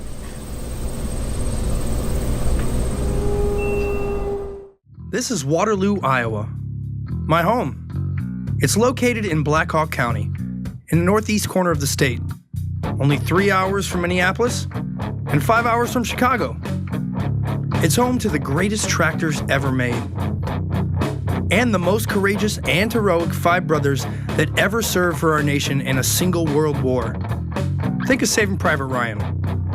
The largest 3D printer in the United States is in this building. The record for the longest high school football win streak in the state belongs to this high school. Great football players come from here. Players like Reggie Roby, Tom Smith, and one of the greatest football families in the nation, the Moseses, Jerry, and his sons JJ, Clayton, and Mylon. This is Waterloo West High School, home of the great Don Perkins, and the greatest wrestler of all time, Dan Gable, who had a historic 194 wins. What the fuck? Waterloo is the home of great fighters like Mike Van Arsdale, Travis Fulton, and pro wrestling legend Thunderbolt Patterson. If Bill Withers was a wrestler, it would look like him. There have been many great writers to come from here, like Alan Carpenter, Nicole Hannah-Jones, and Pulitzer Prize winner and U.S. Poet Laureate Mona Van Dyne. The world's perverse, but it could be worse. With great musicians like Corey Taylor, Emily West, Tracy Spencer, Bonnie Kolick, and Susan Stevens. It's home to one of the most prolific voice actors working in Hollywood, Sean Schimmel. If you've seen or like Dragon Ball Z or Pokemon, you know who he is. Home to great actresses like Nancy Youngblood and Julie Adams, who was in The Creature from the Black Lagoon. Adam Devine, a great comedic actor from Workaholics who was born in Waterloo, Iowa. Waterloo, Iowa is the most diverse city in the entire state. In the 1990s, Bosnians sought refuge in Waterloo due to mass genocide. With Anisia Kaciovic, the youngest woman elected to Iowa legislature and the first ever Bosnian American elected to the Iowa House. And most recently, Quentin Hart was elected mayor and became the first African American elected to that office. Every town has its legends, poets, and heroes. And we cherish ours. This is one of my favorite places to eat, Newton's Cafe. It sits on the east side of Waterloo, located on the corner of Sycamore and East 4th Street. They serve breakfast all day long. And they have the absolute best Bloody Marys in the whole damn state. And if you're hungry, it comes with its own meal. A lot of very popular and well-known downtown businessmen fighting off hangovers late in the day come here for their final fix. Like this guy. He looks way too good to be hungover. But that's because black don't crack. This thing is simply perfection. And to top it off, fresh Bloody Mary mix made in-house daily. Tits. I come here every Saturday afternoon to start it off. To get some me time before bro time. People refer to us as bros. For those of you who don't know what this term means, Urban Dictionary definition is as follows. An alpha male idiot. White. Inarticulate. Belligerent. Talks about nothing but chicks and beer. Probably talks about their dicks a lot too. I am white. I am white. Like 8 Mile. I am white. I do live in a trailer park. My mom did die. My dad was a fluffer in porno videos just to get us through the day, to buy gasoline. I guess I am an idiot at times. I also don't feel that belligerent or inarticulate. I feel like they are just talking about the guy from the Goonies or that guy from that movie with Cher with the big forehead. So people call us bros. I don't really mind. There are worse things that you could be called. I guess we're bros. In your house of personal seriousness, in your house of personal drama, in your house of hurt, pain, and other kind of displeasures that constantly blow your natural personal mind. This guy makes a lot of sense. Hold it in. Yeah, he does. Somebody hit you with a stick. Bam! This is Jeff Lance. He's the owner of the library. It's a bar in Cedar Falls, which is the college town next to Waterloo. Cedar Falls is a great place. Everybody loves Jeff Lance. He looks like one of the backup villains in the 80s Ski. You know, he's one of the group of rich kids who buys the mountain, so you have to race him for control of the mountain, and you wind up beating him. He's still gracious enough to hand you off the trophy, much like Johnny at the end of The Karate Kid. I feel like a hot spring on top of a house steady. So what, did she run late? Yeah. What, he stood up again? I think so. Well, dude, you never know. Maybe she went to the real library. It's happened before. That's why I named the library, so kids can get all fucking hammered and then tell their parents, oh, I was at the library last night. And they're still telling the truth. She's not answering her phone. Well, dude, she is at the library. Maybe she put it on silent. You know, being considerate, not like us. What do you think?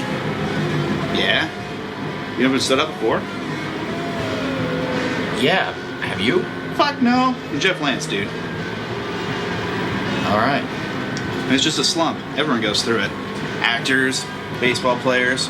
It's like when Nick Cage made Ghost Rider. Do you have slumps? Dude, once again, Jeff fucking Lance. Chicks wait in line to get at my tender vittles. Thanks. Hey, dude, there's a lot to learn about women. It's the small things. Like they hate that word moist. Moist? Yeah. Something to do with the sound. Freaks them out.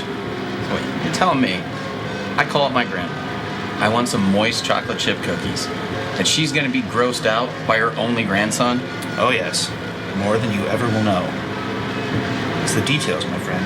The details. Mr. Lance. Tanner? Hey. So, did you know that women hate the word moist? Well, yeah. My grandma hates that word. So wait, you're telling me you're a woman working at a rib shack, and all the time at the end you have to ask the customers, would you like a moist towelette? Like that's gonna really bother you? Well, I guess it would suck if you were a woman. So you mean to tell me when Bruce Jenner knew she wanted to go ahead and be a female, that she was deep down disgusted by the term moist? And even on top of that, when Northwest grows up, are they going to refer to their grandmother as Tran Mother? Have you ever been to Mexico? You know, most of the prostitutes down there go ahead and pull off the little move. They say, I'm on my period. Spanish, of course. Spanish. But in reality, they're tucking back a dick, and that's why they only pull their pants down just above their ass and let you do them.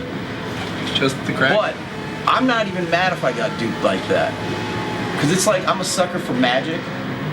So it's like sleight of hand, sleight of cock. It's almost the same thing. Y'all motherfuckers need Jesus. Well, it's a shot time. What kind of shot? Vegas bombs, dude. What's in that? Fucking booze, just drink it. All right, Jeff. All right. Yeah. Those are tall ass glasses. I think you said it was a shot. It's a bomb. Just hold your horse's tits. Okay. All right. Every straight guy talks about women. Hell, gay guys talk about women. Who talks about women the most? Other women. They're always bitching and complaining about each other. They even hate on their own friends that are women. We don't drink beer. We're Scotchmen. Strangely enough, our grandfathers were Scotchmen. Their generation was referred to as guys, and men's men. They didn't get called bros. They were called Elks or Moose Lodge members. We drink one night a week. That generation drank every night. That is why everyone had fond memories and nostalgia for the 50s and 60s. They were all drunk and on Valium. It seems like we live in a generation where everyone needs to be cataloged and labeled. Bro, broho, hipster, ginger, snowflake, trumper, bisexual, transgender, pansexual. They used to call them flamers, but now they call them bromosexuals. LGBTQ community sounds like a Russian town or a spy agency. I don't really know what all the letters stand for, but they get pissed off if you exclude one of the ever-changing letters. All right, I guess we gotta do these. I'm gonna take the bigger one. I need it. Oh, yeah. Waterloo? Waterloo.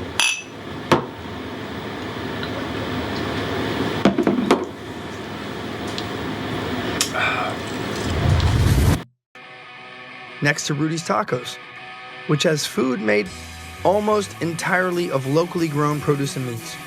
Tits. They have the best margaritas in town and an unbelievable scotch selection. And Kevin, he knows his scotch. This is Harry. He's a hipster. Harry the hipster. According to the Urban Dictionary, hipsters are a subculture of men and women, typically in their 20s and 30s, that value independent thinking, counterculture, progressive politics, opinionated, and appreciation of art and indie rock, creativity, intelligence, and witty banter. Hipsterism. Mass consumption and eternal quest for what is cool, distinct, difficult to acquire, or just plain ugly. Hipsters engage in hipsterism by shopping at the most trendy places, always looking for the most unique items. Everything that you eat and you wear is a status symbol in the hipster community. Our friend Harry the hipster is a classic hipster. His parents would have named him Jacob Bryan if they saw this coming. We get the biggest kick out of this guy. Hipsters like Harry will say things like, "Please, gentlemen, I prefer Harold's." And things like, "I feel like you really haven't experienced the pleasure of an album until you've listened to it on vinyl." And things like, "I live above a tea shop in the East Village of Des Moines, and it's right off the bike path. It's great. Call up one of my friends. We hop on our tandem, 1985 Schwinn tandem." And things like, "All the best riders of our time, they used typewriters, guys." And things like, "Have you guys ever watched a film on Betamax? I put it in Purple Rain, man, and Apollonia's tits never looked better." if they're born here, they most likely move off to Des Moines. Hey, look who it is. Harry the hipster. What's up, Harry the hipster? How the fuck are you? Guys, it's Harold. Oh, sorry. I'm good though. I don't know why you guys can't ever get a name right, but I'm good. "Why do you care so much how your name is said?" That's my name. That's what I was given. That's what I wanted to be. So, because all hipsters have beards, do you have to have a beard? Is that like what you're saying too? You know, I had beards before hipsters were even a thing. Okay. Beards plural. I had numerous beards. Oh, so you're like one of those guys who's like, I like this band, and then until they become popular, and then I don't like them anymore. Well, if their quality, if their quality output stays consistent, I could deal with it. Okay. All right. More often than not, that's not the case, though. Are you the same with movies? Music? I tend to prefer flicks that end up becoming cult classics, if you will. I don't like that term. I feel like that's become too popular of a term, but I do enjoy it. I get Lebowski's the easy choice. That's obviously a cult classic, and it is the greatest bowling movie of all time. So I'm gonna have to firmly disagree on that. Oh, no way. Kingpin is so much better. 10 times better. I will say the only case that Kingpin has over Lebowski is that his comb over, when he's triumphantly winning the match, or trying to anyway, his comb over might be the greatest thing in the history of anything ever, let alone film. Yeah, let alone that Bill Murray actually threw 3 strikes in a row in one of the takes by himself. Well, I never saw that fat fuck from Roseanne do that. Oh, we're shitting on Walter. We're shitting on Walter Sobchak. Yeah. It's pretty easy to point a fucking gun on a pedophile's face. You're lucky it's Shabbos. You're lucky it's Shabbos, or he would be here in your face. It's like he would pull a piece. He converted on you so fast. He converted to his wife, who fucking didn't even stay Shober with him. Shabbos. Jesus Christ! Did you say something? That movie brings what good bowler is even shown in that movie? The Jesus. Oh, yeah, like for a day, a second, like one. That's all you need, because they didn't do any more, because it was so repetitive. To do more shots would be boring. It'd be mundane. He bowls strike after strike because he's the Jesus. And he fucked 8-year-olds. Do you see his form? Do you see? It's like what's that movie? What's that boxing movie about the guy, the Italian guy? Oh, Raging Bull, another pedophile. The greatest. That's what it should be called. Boxing movie of all time. Oh please, it's fucking Rocky. Everybody knows that. Oh yeah, hands down. He wrote the first draft in one. I don't have night. enough scotch to deal with you fucking kids. So why is Raging Bull better? They didn't even have enough money to pay for color film. It's all in black and white. It was a choice. Sure. It was an artistic choice. Black and white was always better. It has always been better. Yeah. Did old fucking Jake LaMotta get a fucking statue? No. Did Rocky? Yeah, that 5'5" vanilla fucking midget is right there in Philadelphia on the goddamn stairs, and he never existed. And Philadelphia has notoriously horrible people living in the entire city. That may be so, but at least they produce a better fucking movie. Rocky movies are basically like one boxing match that lasts 5 seconds, and then Rocky just being a fucking goof. Oh, yeah, I don't care about anything, but I try real hard when it matters. And then there's one match at the end, and then the movie's over. See, but maybe that's why Robert De Niro's character beat his wife, because it was kind of like all those football players who beat their wives, you know what I mean? And he had like, whatever it's called, I don't know. CTE. Yeah, CTE. Yeah. They didn't know what that was back then. It was either being a pussy or not being a pussy. I knew what it was back then. No, yeah, I'm sure you did. Yeah, back in the 40s, back when you can go ahead and crawl into a boxer's car when you're 14 because they pull up and they're like, hey, I got a car, you want to ride with me? That's the reason that people tell their kids do not get into cars with strangers. Jake LaMotta had Jake game. LaMotta. Look, I know it's taboo. I know it's taboo. I know she was younger. He didn't have candy. Yeah, what was her name? Fucking Megan Slaw, and then they made it Megan's Law. That crooked pedophile fuck. Along those lines, what do you? There has been a lot of movies that have been made by pederasses. Well, yeah, of course. I mean, you got Roman Polanski. Oh, Rosemary. But that doesn't determine the quality, though. There's been many great movies made by pedophiles, to be honest. I know that's like taboo, but I mean, really, there's been great ones made. Well, that's like saying, Well, I mean, Bill Cosby did good stuff. Yeah. I mean, you look at Woody Allen's. You look at Woody Allen's collection. I mean, he raised that little broad, but then he ended up fucking her. I think that should be known for something. Dude looks like a lady. Annie Hall's pretty good, but it's not the best. What do you guys think is the best one? It's definitely better. Definitely not Bananas. Wait, the best one by a pederast? The best movie made by a pedophile. Give it to me. You guys, Rocky's the best one. Okay, well, what do you think is the best in this case? I mean, I like Rosemary's Baby. That's probably why he did it, because there was a baby in the movie. You know what I mean? It definitely wasn't Jeepers Creepers. No. Oh, and it definitely wasn't the same director who made Powder, because that thing reads like a fucking NAMBLA handbook. Ooh, the child has all the power. All the adults want to touch him. Maybe it's the Balvenie Scotch I've been so wonderfully drinking, but I think I got it, guys. Oh, I got it too. I think we all know the answer. Like, there's some options. You got some Roman Polanski. You got some other fucking weirdos, but I think we all know the answer, right? I mean, it's. Oh yeah. 1, 2, 3. Usual suspects. Totally. Okay. Absolutely. Usual Suspects, man. Did you guys really just agree with a hipster? I guess we did. Yeah. Shit. Does that mean we're gonna become these guys? It's like werewolves. It's like we're not going to Shazam the song. We're going to actually just sit and wait and think about it until we know who sang it. When there's like a lunar eclipse over a farmer's market, we're all just going to change and we're going to have long beards and beard oil and hey, there's a loft open. Organic coffee. I got a neighboring loft open if you want it. I would never live Gong Fu tea for days. Great. So what are you fucking doing here, Harry? Please, I prefer Harold. But if you must know, I'm here to see Greg Timmerman. Timmerman's in town? Yeah, dude. I thought that's why you guys were showing up. You're just here to give me shit and call me a fucking hipster? Shit, we gotta go. Greg Timmerman is in town. I mean, that's the only reason we come here, but we're gonna go see Greg. That's fair, I get it. Yeah, man. Greg's here, man. If you guys would be welcome to join me across the Great Divide over in the beer hall. To Greg, man. To Timmerman. To Timmerman. Oh man, guys, I just got a new dog. I just rescued a dog from the Animal Rescue League. Yeah, I'm a hero. Thank you. Thank you. You know, it's weird. Like, I've always had dogs growing up, but like, I've always had boy dogs. Like, this is the first female dog I've ever owned, and it's crazy, guys. Sometimes she acts so much like a real lady. Like, just like a real lady. Like, whenever I reach out to touch her, she runs away. Just like a real lady, I have to lock her in a cage before I leave the house. Just like a real lady, I have to put peanut butter on my balls to get her to lick them.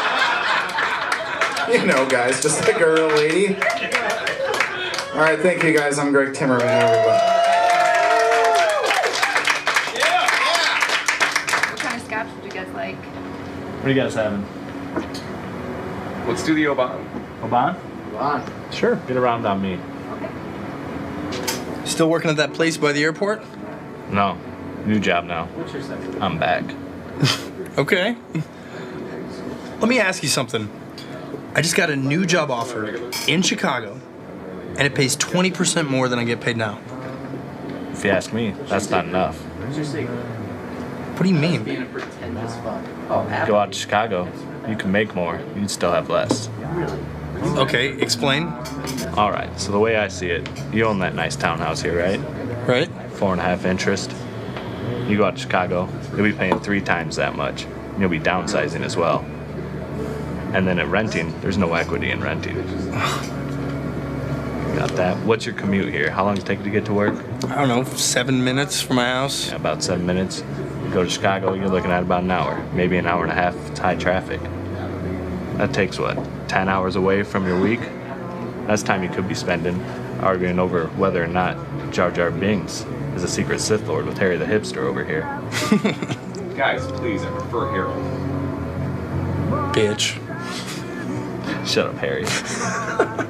So now you're in a new town, no money, no friends, and less time to make money and friends. And when you think about it, you don't got any money, you can't afford a watch like that. Yeah, you're right. Where'd you get that watch?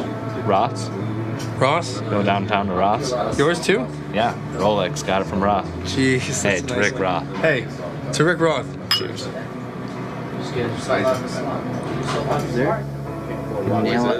You take it from me, Tanner. Grass is green pretty much everywhere there's grass. Scotch is great no matter what side of the fence you're on. And she's somewhere out there.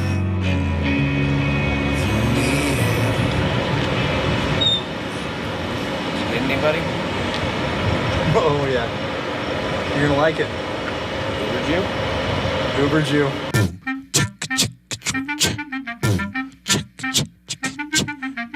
The Uber Jew, the Jewish Uber driver.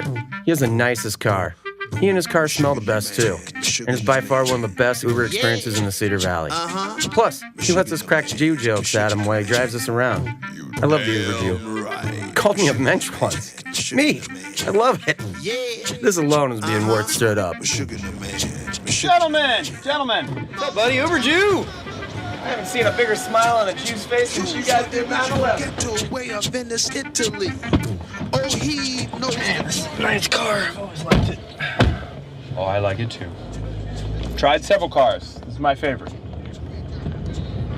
What else did you have? Oh, I had a Buick and another Buick. One was a Park Avenue and one was one of the new lacrosse ones. I'm shocked you never owned a BMW or a Mercedes or all the other Jews. Or a Lexus, yeah. Well, my family owns those. Did you get a message? I did.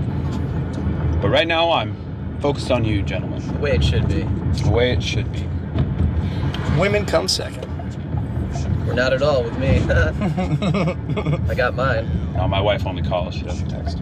Oh, okay. I didn't know you were married. Why, do you guys pay per text? Is that why she does? That's why she calls you? I don't have a comment on that. But yes, we do. What is this? See this? Oh, God. It's like a real... There's like stones in it. Wait, it says made in the Holy Land on the back of it. Did you? Right under that it says we stole it from Palestine. Jeez. Now. No stealing from Palestine. That never happens. Oh, shit. What's this dinging? What dinging? I think it's the seatbelt. My seatbelt? Oh. Yeah. Oh. It's kind of got a beat to it, though. It did make a ding, but... It's like, it's like, this is a Lincoln. It should just be Matthew McConaughey being like, dang, dang, dang. Dang, dang, dang. Dang, dang, dang, dang. What, his voice just comes through the radio system and just starts singing the song like... Dang, dang, dang. Dang, dang, dang. Dang, dang, dang. Have you done this before? No, I've seen the movie. Oh, let's do it once. It's supposed to get you pumped up. Hey, man. Like a football game or something like that. You gotta have that Game 7 face. But you gotta get into it. You can't be like, You gotta be like, you ready? Start hitting your chest. The chest first. And then you do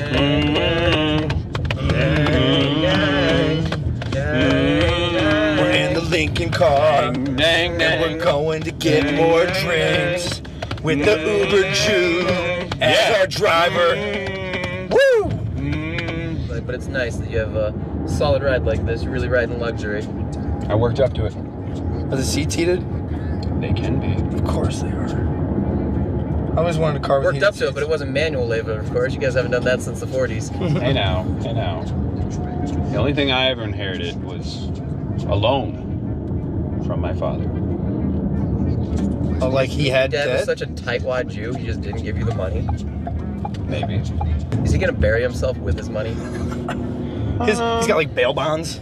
I think my booby has to be married with her money, but no, I don't think he will be. Booby, where does she live? Chicago. Oh, Chicago. Buffalo Grove. Oh, nice. Is that like a nice Jewish area? Well, she has a nice home, and she has a couple of Jewish neighbors, yes. So not everyone in the neighborhood is Jewish? I don't think so. Where? Buffalo Grove, what? Chicago? Sounds like a little slice of heaven. Yeah, right? Well, it can be, yes. You know, Tanner's taking a job in Chicago. Oh, really? Well, I What don't will know. you be doing? I don't know if I'm taking it. I'll be doing the same thing I'm doing now, just it's just in Chicago, and it pays more, but I don't know. I mean, I want the job. It's a good job. Would you like to choose advice? Why wouldn't I? If it pays more, take it. That's my it? Advice. That's it? my advice. Well, what about like my family and friends Does and it all? pay more? Yes. Take it. Dude, fucking shyster. That was like a way. I mean, it is like 40% more than I'm getting paid, but still. If it pays more, you can drive and see your family. Do you agree with this? Shyster's just like a clever way of calling somebody a Jew without calling him a Jew. That is how a lot of people use it, yes. Yeah. It's brilliant. Language is awesome. So is Hanukkah like a shyster holiday? Because you get like 8 presents instead of like just one day where you open a couple? My booby's pretty stingy. You get, You get 8 very small presents.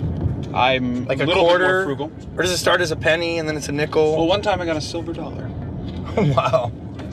You're a winner. Hey, thanks again, man. Oh, hey, no problem. Get you a little money. Here, this is for you. Oh, you gentlemen are my favorite. Oh, yeah, Of course, man. buddy. You have to pick us up later on tonight. Deal. This is Brian's on 4th. Awesome restaurant. This is the owner and head chef, Brian Sink. An absolute culinary genius. Downstairs is Limestone Lounge with live music, women, and great scotch.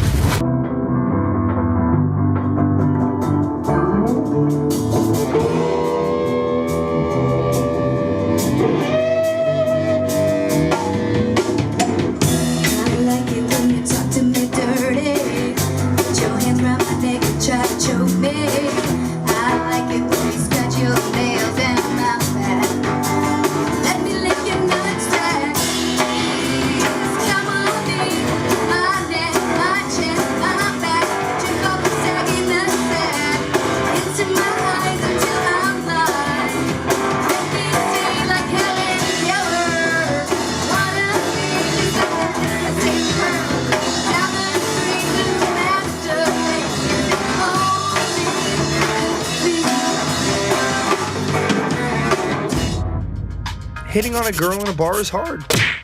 There are many apps.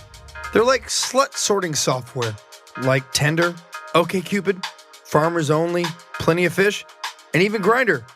It's the new horror movie, The Grindr Killer. I'm 500 feet away from you. I'm 200 feet away from you. I'm inside of you. Speed dating has been deduced into an app. It's pretty impressive, really. Not to Matt. Matt is a purist when it comes to the pickup. He likes to do it the old-fashioned way, the way our fathers and our grandfathers had to do it. We exist only because they were able to complete this daunting task of getting a girl. Even though he's been stood up tonight, he'll keep trying. He's a great example of perseverance. If you see Harry the hipster, tell him Maddie learned perseverance from Rocky. As a hetero man, few things can make you feel smaller than a woman emasculating you in public. It just sucks. I just sit back and watch. Like Jane Goodall. A lot of guys have their own style. Some can pull off the whole elusive, I'm not really caring approach, much like Ian. I find you somewhat attractive. If you wanted to join me in my booth, buy me a drink, I guess I'd be okay with that. Guys like Joe Brown can pull off the whole, I smell good, I look good approach.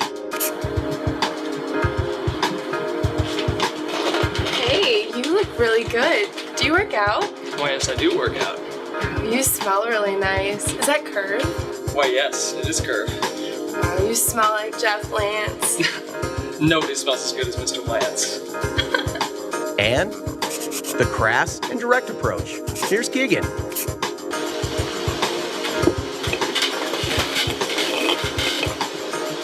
Them titties are fucking bomb. That ass? We can talk about that later. You wanna get up out of here? Okay. Alright, pay my tab. Never hit on a woman in a group. It's just way too hard. What the hell do they even talk about anyway? So how are things going with that new guy? Well, he still has all of his Star Wars figurines. Do you guys think that's weird? Does he have Jar Jar? But, like, you have all of your stuffed unicorn animals. Well, yeah, but that's completely different. How is that different? Does he have Jar Jar? But, like, so how come you can have collectibles from your youth, but he can't have any?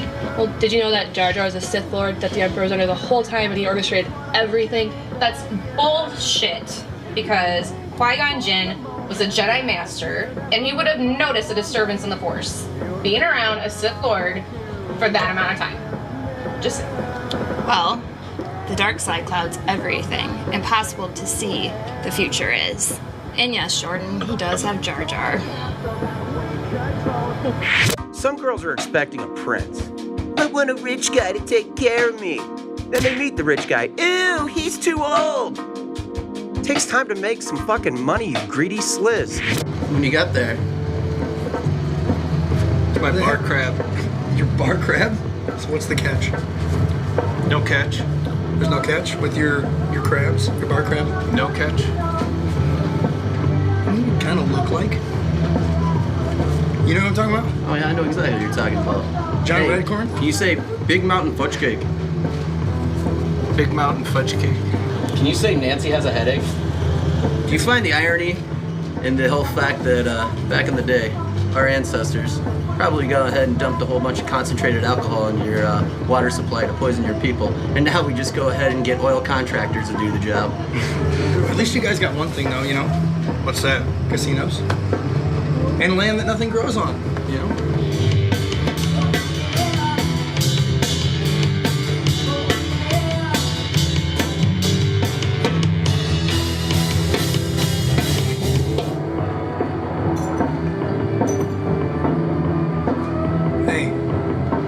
A drink on me.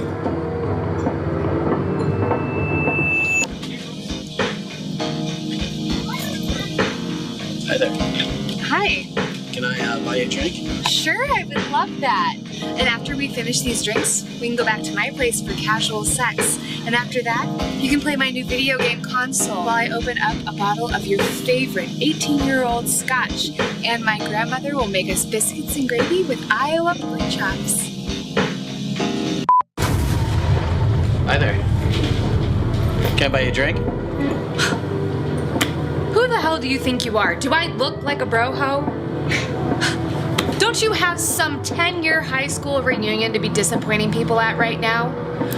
Actually, I bet you didn't even get through high school. Or if you did, you probably made it by on a football pass at some high school where they had an objectified Native American symbol.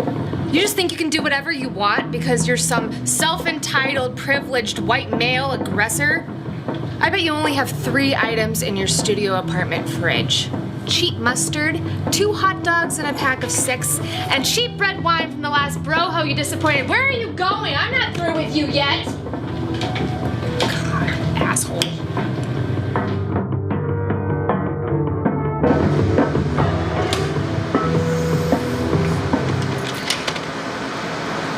What the fuck just happened? I don't even know. Let's go and get some scotch. Del Winnie? Del Winnie. Where do you want to go? The bottle. Sounds good. Hey, she was right about what's in your fridge, though. I know. It's eerie.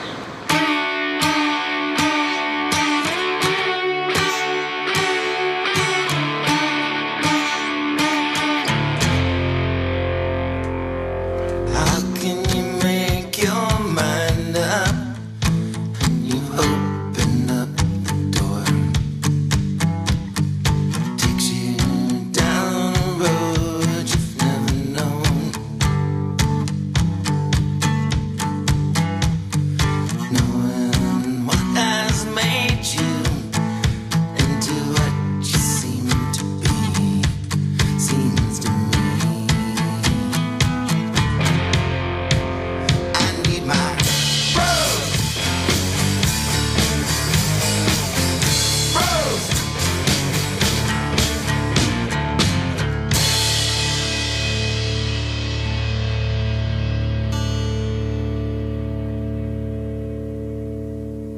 the historic Russell Lampson Building.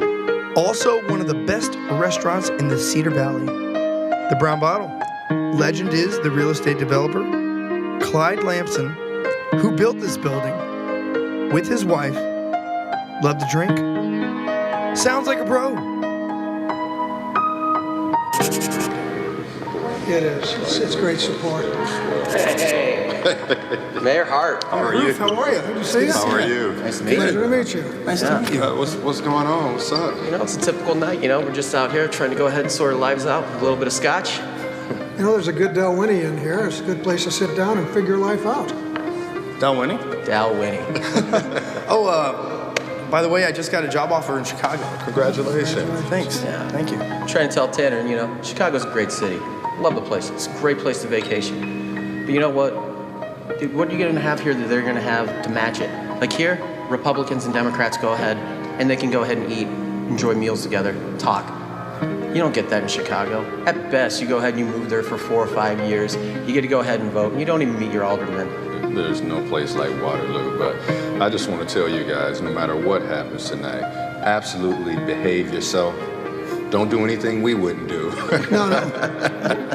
Have a good time tonight. All right, Thanks. take it easy. Yeah, you too. Good to see you. Thank you. Good to All see right, you. see you later. Yeah. Congratulations. Thanks. Yep. If you want to get the best weed in the world, go to a high school. They got to go, yeah. The University of This guy makes a lot of sense. is Look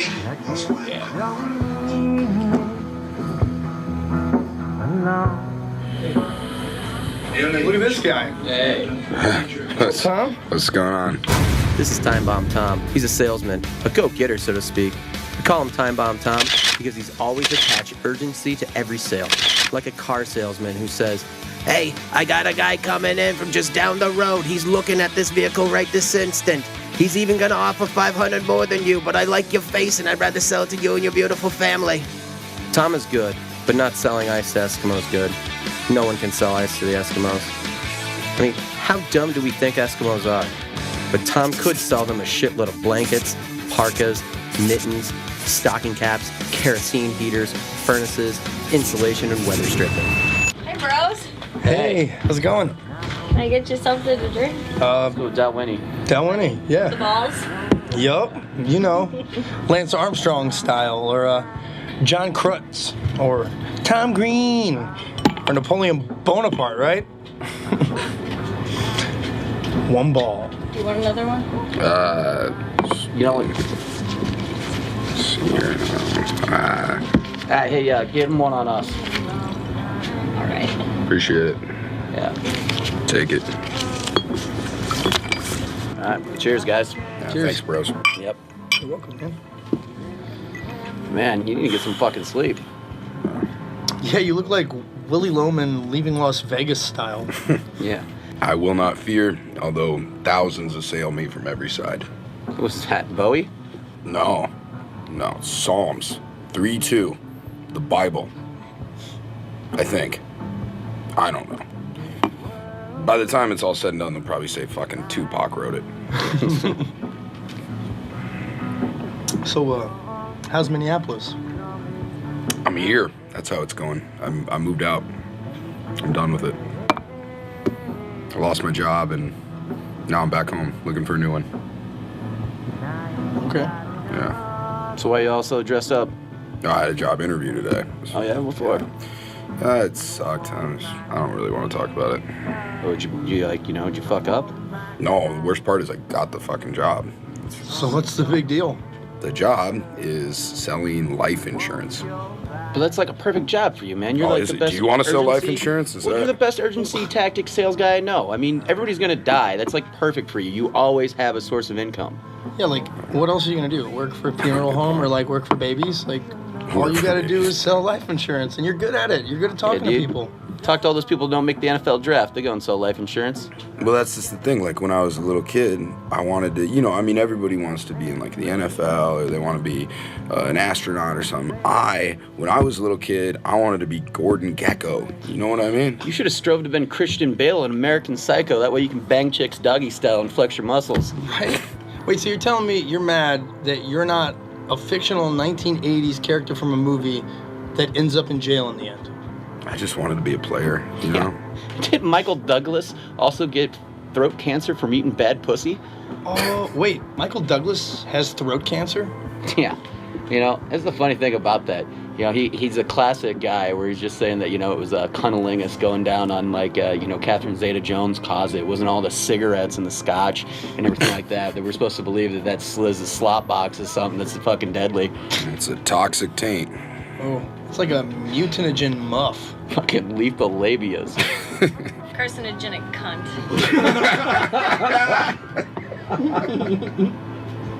Oh, man. Hey, you want to get out of here? Yeah. We'll go to that new place by Basil. Yeah, Right down man. the road. Yeah. We'll buy you another drink. You guys already bought me one. We'll buy you another. Yeah. All right, cool. Let's finish these, all right? Let's finish these. Cheers.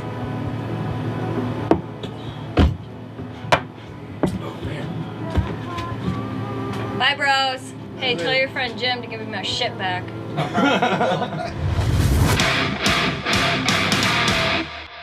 This is Basil, a local fan favorite Neapolitan pizzeria.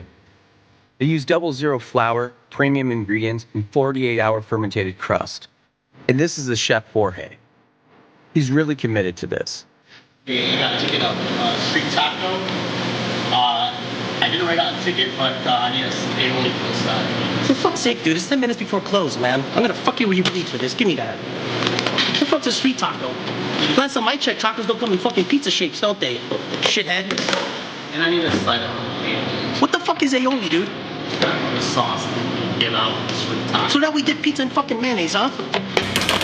They hang you by your balls and nakeds for this. Man, 2 4-year-olds fucking isn't even as fucked up as this, man.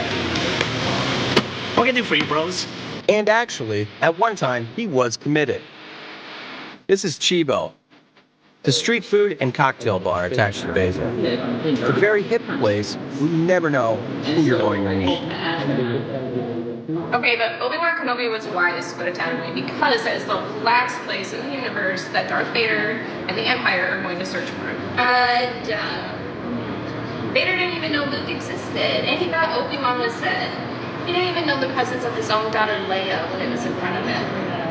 Anakin hated sand. He says so in episode 2. Okay, but if he knew about Obi-Wan Kenobi still being alive, and that there was a Luke, a moisture farm on the outer rim planet is the perfect place to hide. Yeah, with lots of sand. Yes, with lots of sand. Dark side, clouds everything. As long as you stay in the middle, you can fit for several hours. Cedar Ridge Bourbon. I was finest. Do this. I like it. Time's the band play. I don't know. Whenever we get ready. Hey, remember I told you look like that guy from Rookie of the Year? Yeah, man, I've heard that a bunch or twice. How's it going, man? I'm Tom. I'm Matt. Matt, nice to meet you. Nice to meet you, dude. Yeah, man. I was Henry Rowan-Gardner in Rookie of the Year. Fucking love that movie. Oh, right on, man. Yeah, dude. Grew up with it as a kid. Awesome. Hey, dude, has anyone ever told you you look like that kid from Radio Flyer? I would... no, they haven't. It's so funny. Well, because, I mean, like, I did that film when I was, like, 9 years old, so I don't think anyone has ever brought that up before. But, hey, I'm Tom. Oh, Tanner. Tanner, nice to meet you, man. Yeah. I love that movie, dude. Oh, right on. Yeah. Yeah, I was one of the bully kids. Like Elijah Wood. And, yeah, Joe Mazzello. Right. Yeah, Tom Hanks ended up coming in and doing, like, the voiceover for that. Okay. Yeah. Well, I'm sorry nobody recognized you from that movie. That makes me sad. I love That's all right. That makes you the first, the one and only. The one and only? Like, no, literally. Like, no one has ever said, hey, Tom. What's up, man? Are you doing American Pie? You meet my friends? Yeah. Oh, you guys are, okay, cool. Yeah. You Tom with your band. I just bumped into your band. Yeah, we're playing Cedar Falls tonight, Darren. That's great. So we just drove up from Topeka. It's not like, we'll stop in here. Where you guys headed? To the gig. Well, after that, you guys are on a whole tour? Yeah, we're doing, we did Topeka, and then we're here, and then to Chicago. It's crazy. Throwing out the first pitch for the Cubs on the 16th, singing the 7th inning stretch. About that movie. How much cocaine saying did Gary Busey snort off that horse face of his. I mean, seriously, how long that thing is. He could just go ahead and take down a kilo himself. Then let's go with the kilo? Kilo, yeah. Because, you know, that's what you do when you're making a kid's movie, right? Is Daniel Stern a Jew? Sure. I mean, I don't actually know. Okay. I don't really know. We didn't talk about religion or politics when we were shooting kids. Yeah, friendship. Yeah, you know what? Another thing you guys didn't talk about throwing a different fucking pitch. All you had was a fastball. Come on. Yes, that's all I had. All you do, you throw the lob, the floater. Come on, I could have taught you like a 3-fingered splitter.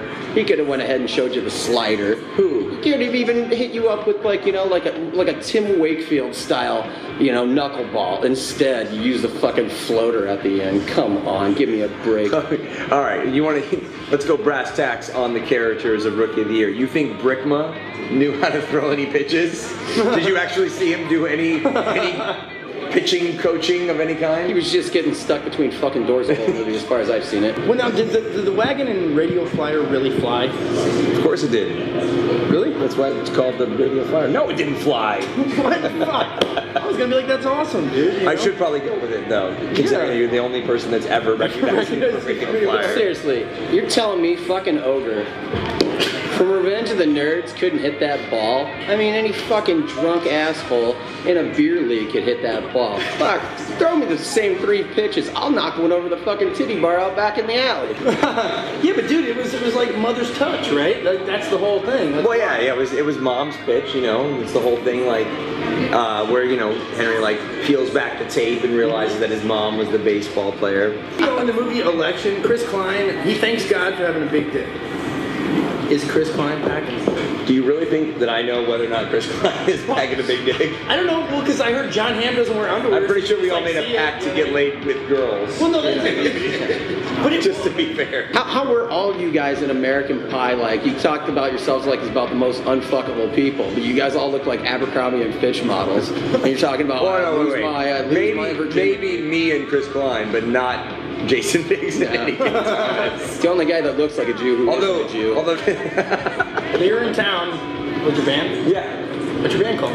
It's a very inventive name. It's the Thomas Nicholas Band. Okay. Yeah. All right. Came up with it all by myself. You're like, when I'm drunk, I never want to forget. Because I couldn't think of a cool band name, so I just used my name. Well, that's all right. Hey, what's up? Yeah, this is the band actually. This is Matt, my lead guitarist, best friend. This is Jared. He plays bass, and this is Chris. He plays drums. This is Matt, Tanner. You guys know Tom. Yeah, dude. Yeah, man. You guys want to do a shot or something? Let's do it. Yeah, I know you want to do a shot. Of course. I'm not going to threaten you with a good time. What do you think? Well, I'm drinking bourbon. I'm drinking Cedar Ridge. 2 shots of Cedar Ridge bourbon. Is that okay? Is that legal? Yeah. Perfectly legal. All right. Shots coming right up. I guess I should wait for that drink. Double fisted. Take one down. Hey, we're 40 hands, Ma'am. Cheers, gentlemen. Yeah. Cheers. Hey, thank you. Cheers. Hey, to the Thomas Nicholas Band, guys. Yeah. Cheers. To the floater pitch.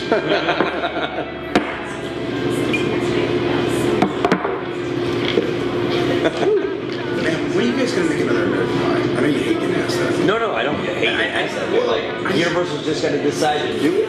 Yeah, I mean, I know it's not your call, but can I help with the title? Like, I want to be like, American Pie 8, we're getting divorced. Yeah, or like American Pie 9, Stifler cures AIDS, Stifler would never cure AIDS. You'd catch it. It'd be like Stifler's outbreak. Yeah. So anyways, how do you know this asshole? Who, Tom? Yeah. We've known each other a long time, man. Yeah, man. We have some mutual friends, but I think the one time we met, it pretty much goes... You tell me. Yeah. You sure? Yeah. All right. Well, this one time in Waterloo, Iowa...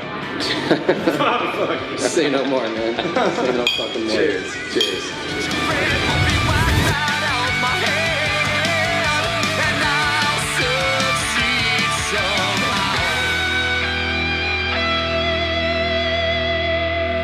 Hello, young lady. I haven't seen you in here before. I'm Nell.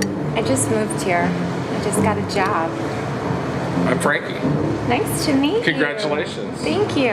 Thank you so much. Where are you from? I'm from Garden City, Iowa. That's not far from Roland. home of Iowa's greatest basketball player ever, Gary Thompson. Who's that? The Roland Rocket. He took the small town team all the way to the state championship. Like the movie Hoosiers, Ralph Johnson, Donnie Holland, Jake Hill, and Frank England were all on that team. Stan Turnagle, whose little brother Wayne Turnagle went on to be an All-American at Nevada High School, and also went to Iowa State just like Gary Thompson. When Wilt Chamberlain played for Kansas, Gary Thompson and the Cyclones upset him.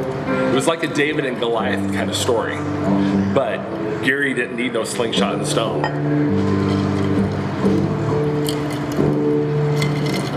What's up, Frankie? Frankie the Flamer. Urban Dictionary definition. An outgoing homosexual who is very open with his gaiety. He loves this state and its athletic heroes. Frankie's like a Google search engine for anything involved with athletics in the state of Iowa. For all we know, he may run an illegal sports book for the gay mafia. Maybe he gets pinched by the feds and does a dime in some penitentiary and ends up having the time of his life. Butt sex. Hey, fellas. Hey, you slick faggot. Hey, Surprised how you're are not drinking Zima. Not today. No? I'm full. Okay, Yeah. I got it. How are you? I'm good. I'm sitting here with my new friend Nell. Is he crying about how Fred Hoiberg left? Yeah, but it's actually very interesting. Oh, come on. Really? About as interesting as Dennis Miller on Monday Night Football. The reason it only lasted I a watched season. it. I laughed like 2 times. Yeah, right. All right. So who is the best quarterback ever? Kurt Warner, University of Northern Iowa, Regis High School in Cedar Rapids. Show on turf. I agree. I mean, he took 2 teams to a Super Bowl. Not a lot of quarterbacks can do it. We even know someone who slept with him. She said it was good. Oh, yeah. So that's like a plus, you know? Just your luck. You sit by the one gay guy who can't even give you any fashion tips. All he's going to do is talk sports. They don't know that. It's like having a boyfriend who won't sleep with you, right? It's like the perfect scenario. Welcome to my world. So who's the most heroic athlete in the whole state of Iowa? That's going to be Niall Kinnick. He was born in Adel. He went on to the University of Iowa, won the Heisman, and then went on to also serve and die for our country. Shit, you're like the equivalent of a sports fucking Rain Man. You just want to grab some toothpicks from behind the bar and chuck them on the ground just to know how many I threw. I'm going to order some shots. Well, pretty princess, what are we having today? It's called tongue in your panties. Maybe if I'm lucky. If only. So what are we gonna Wow. have? What are we having? It's a mixture of Malibu, love, and vodka. I'm That sure. sounds very sexy. It does. I just feel like I'm being judged just a little bit when I come hang out with you. You know? Well, and you are. But I figured. You know what? It's guys like you that make me feel uncomfortable from buying jeans at the Buckle. Oh. I'm just getting stared down by you guys all day. I just leave with nothing. I mean, you guys. Just getting Really jumped. tall white guys? I don't even know. Just Guys that berated look the like hell Paul out of us. Bunyan? Yeah.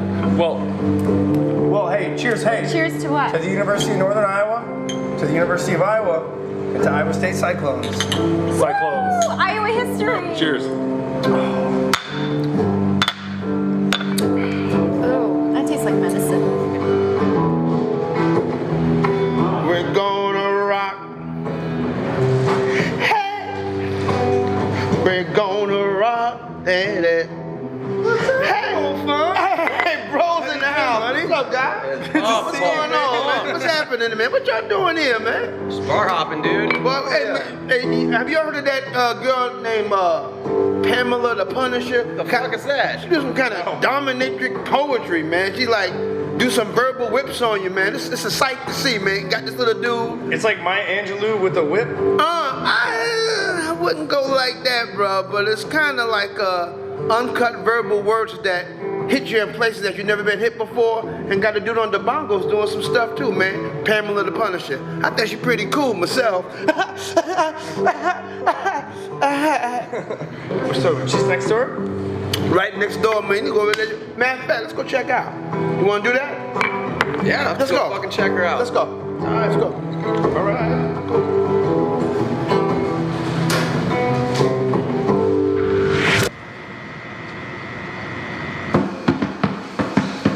I want to see your kitty. Everyone says she's nice. Can I come over? I'll be at your house tonight. They say she's really soft and really smooth. I can barely wait to see that kitty too. You want to play with kitty all the time. Can I come on over? I'll be at your house tonight. So lay your little kitty right next to mine. I'll be over around dinner time.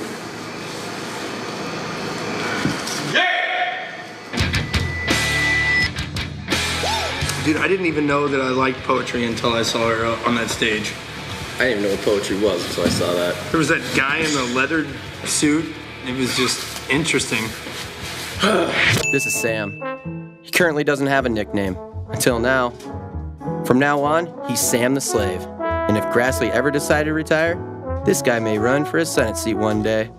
And his nickname will obviously change Senator Sam the Slave. And we can say, hey, cut our taxes, you government gimp bitch.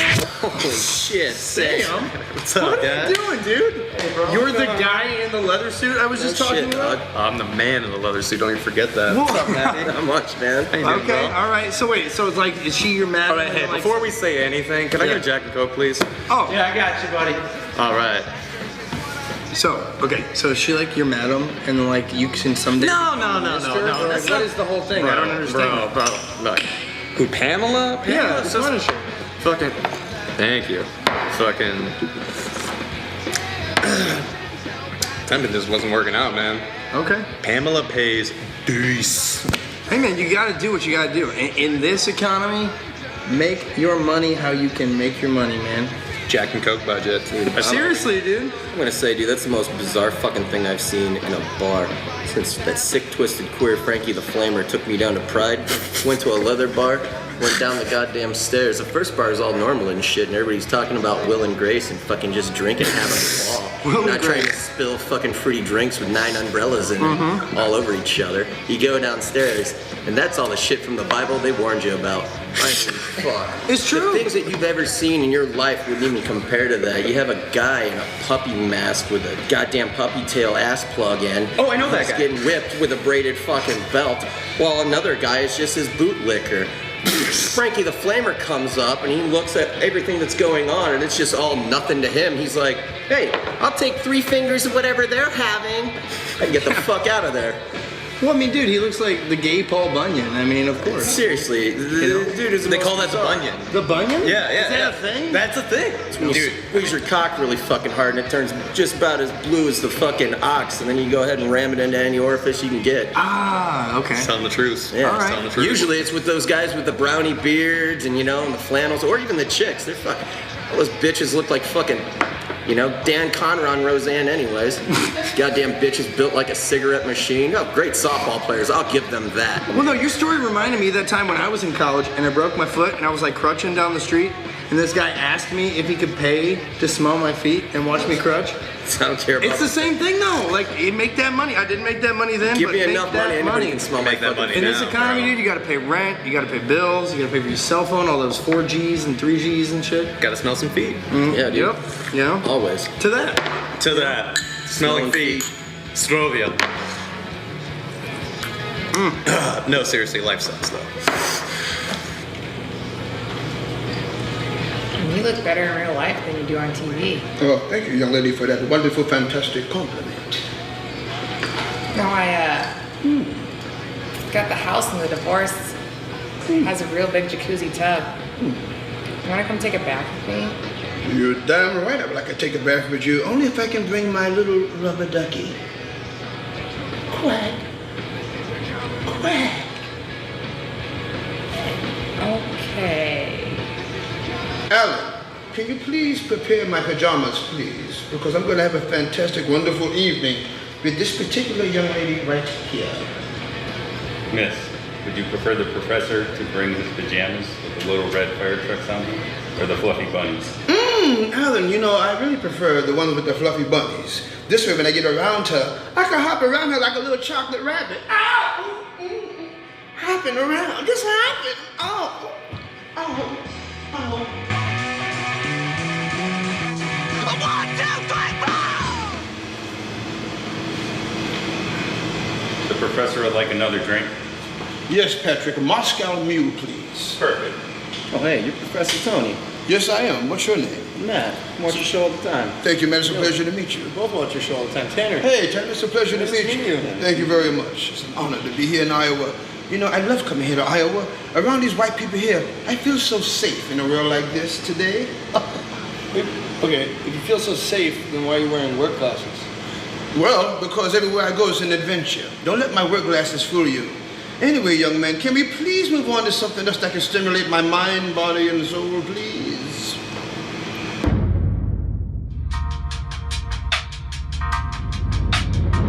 Gag, gag, goo, goo. Say it again. Gag, gag, goo, goo. Feel it. Gag, gag, goo, goo. Say it again. Gag, gag, goo, goo. Indeed.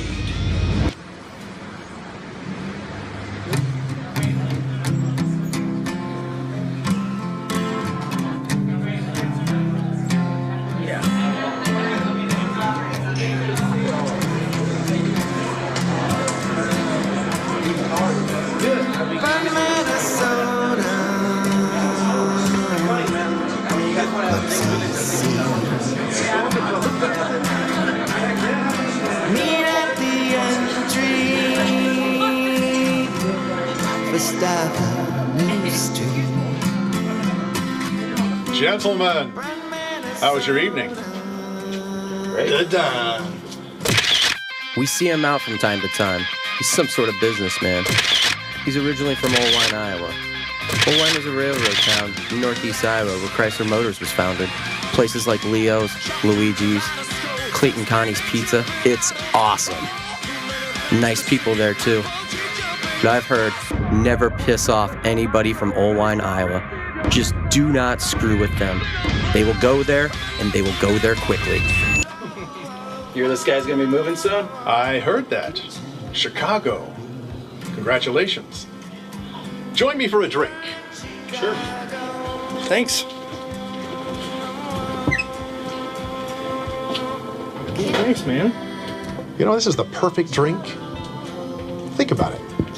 It's made in casks from trees that have grown for over 100 years.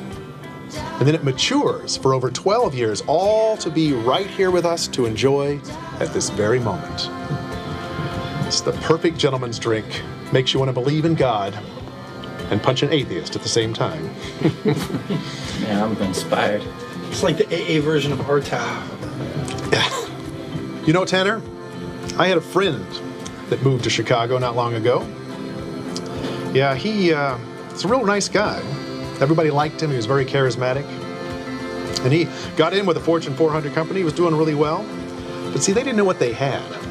And they stuck him in a cubicle in the corner, and he had this long commute to Buffalo Grove or some suburb. And he married a wife who grew to resent him for no reason he could ever figure out. And then his wife started going to this women's group every Wednesday night, you know, girls' night out. So he started hanging out downtown and visited this steakhouse, which wasn't too far from downtown, right over by the river. But this steak was phenomenal. He'd never had steak like that since he was, a kid. And he got to know the whole group pretty well, the staff. And one night the owner comes over to him and says, we appreciate your patronage. But he tells him, I've never had steak like this anywhere else in the city. I've had lots of steak in Chicago, but nothing tastes like this. And the owner says, well, where are you from? And he says, well, I come from a small town in northeast Iowa called Orrin. And the owner says, wow, that's where I get my beef from. The Orrin Meat Locker, from Dale Neal and his wife Diane and their children Bill and Scott. He says, that was the best beef I've ever tasted, so I had to have it for this place.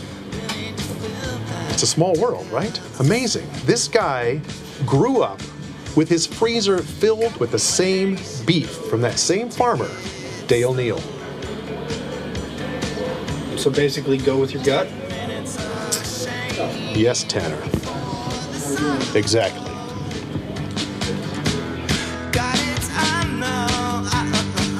I'm really excited I'm starting a vegetable garden. It's like 11 by 13, I think. But I'm gonna put in tomatoes and cucumbers and green peppers. I went to Target last week and I bought this really cute gardening tool set, and it came with cute pink gardening gloves. Yeah? Yeah. Have you ever gardened before? No, but I would love to. Yeah, Some you point. totally should. It's a lot of fun. Very relaxing. Excuse me. Hi. I think you're really cute. Kind of like a fluffy bunny kind of cute. Oh. If you wanted to come with me to my booth, we can have a drink. All right. Yeah, I'd love that. Bye. Bunnies? What the hell? Maddie? Hey, Bailey. Thought that was you. How have you been? Pretty good. How are you? I'm good. What have you been up to lately? Just been out drinking, bar to bar with Tanner. What about yourself? Oh, not much. Just drinking with friends. What are you doing tonight? Probably more of the same, going bar to bar. Gotcha. I'm actually going to see Little Robbie Jensen tonight. My Life for Change. I like that band. Yeah, I'm pretty excited about it. Maybe you'd want to go with me? I don't know. Me and Tanner, we had some other places we might want to check out. Oh, Maddie, no wonder you're in a slump. This girl's been dropping hints on you all night. What's on go? Man, and Sliz, how many times you said that tonight too? Stop trolling for the Sliz. Maddie would like to take you to Spicoli's tonight. And what do you think? That'd be great. Benny for the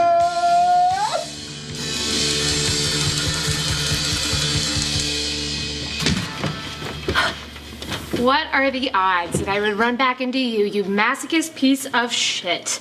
You know what? I can't even believe that you... No, actually, I'm not surprised at all that you just go around to every single bar trying to pick up your bro hoes. I mean, I literally can't believe I make only 70 cents to the dollar compared to you. I mean, look at you. What are you even wearing? So this is a girl who gets paid 30 cents more an hour than she actually should that I actually wanted to buy a drink for. Fuck you. Always accept a free drink, unless it's from Bill Cosby. Sliz.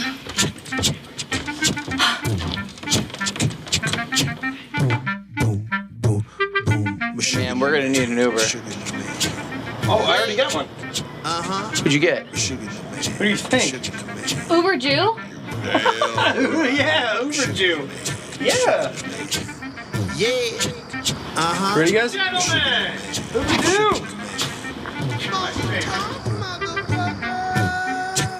Jews were the original ghetto way of Venice, Italy. Oh, he knows the Torah, but he damn sure ain't no borer. Try, better have his rent check on time. Where are we heading? Spicoli's. Lovely. My Life of Change is playing. Oh, really? A band, huh? Yeah, Little Robbie Jensen and Aaron McCool got their band back together. Yeah, I got a weird favor for you. I've kind of had a long night. Would you mind doing your Judd Hurst impersonation? From Independence Day? Yeah. I don't know, man. I asked you this time. do it. If you don't do it for us, at least do it for her. Come on, man. The last 4 times you did it, you were wasted and I did not ask for it. You wouldn't be here if it wasn't for my son David. 97.7 KCRR, Waterloo, Cedar Falls. Hey, it's Corey Ford, and Rob Jensen has the old band back together, and you could party with them tonight at Spicoli's. Punk rock is back in Waterloo. You heard right, Rob Jensen and My Life for Change at Spicoli's on University Avenue, right here in Waterloo. All we got to know is what time. Somewhere down the road. I got a memo here, Sports Bear. Rob Jensen and his band are back and playing tonight at Spicoli's on University Avenue here in Waterloo. Rob Jensen, didn't he used to play baseball for the St. Louis Cardinals? Yes, he was drafted in the 8th round in 1983 by the Cardinals. I think I saw him play against the Cubs. That's the world champion Chicago Cubs, Sports Bear. Yes, Gary, I am aware of that. James Patrick on Rock 108, Iowa's Pure Rock. Everyone, make sure you head over to Spicoli's Rockade, University Avenue. Rob Jensen's got the band back together. My Life for Change. Starting soon. Head on over. Hey everybody, it's Michael Cross from Rock 108. Don't forget, tonight's the night at Spicoli's on University Avenue. Hey, Rob Jensen's got the band back together. My Life for Change at Spicoli's tonight. It's punk rock back in Waterloo tonight.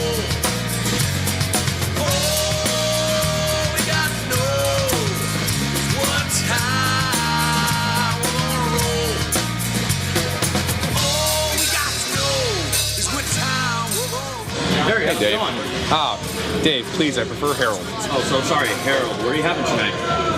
What do you have for scotch? What's your finest scotch? Anything like 16 years or older? No, we just have about a 4-year. 4-year? Yeah, 4-year. So you have Dewars? A little bit lower than that, even. Okay. Harold will be drinking water tonight. All right. Water it is.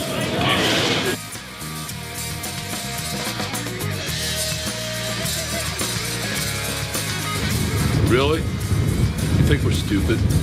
This is the worst idea I've ever seen. Really? Chip, look at this. This ain't even close. You think we're stupid? You think we're dumb? You think I'm dumb? You guys are total ditheads.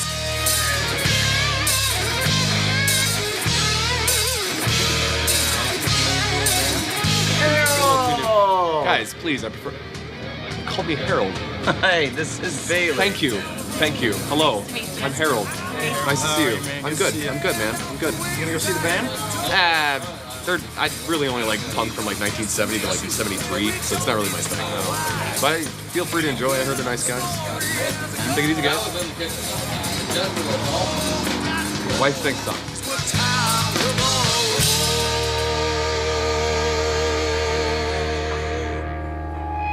Hey, it's McCauley's from My Life to Change. Holy shit, is that Jeff Lance?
I'm not going to take this job in Chicago, or any other job in any other place.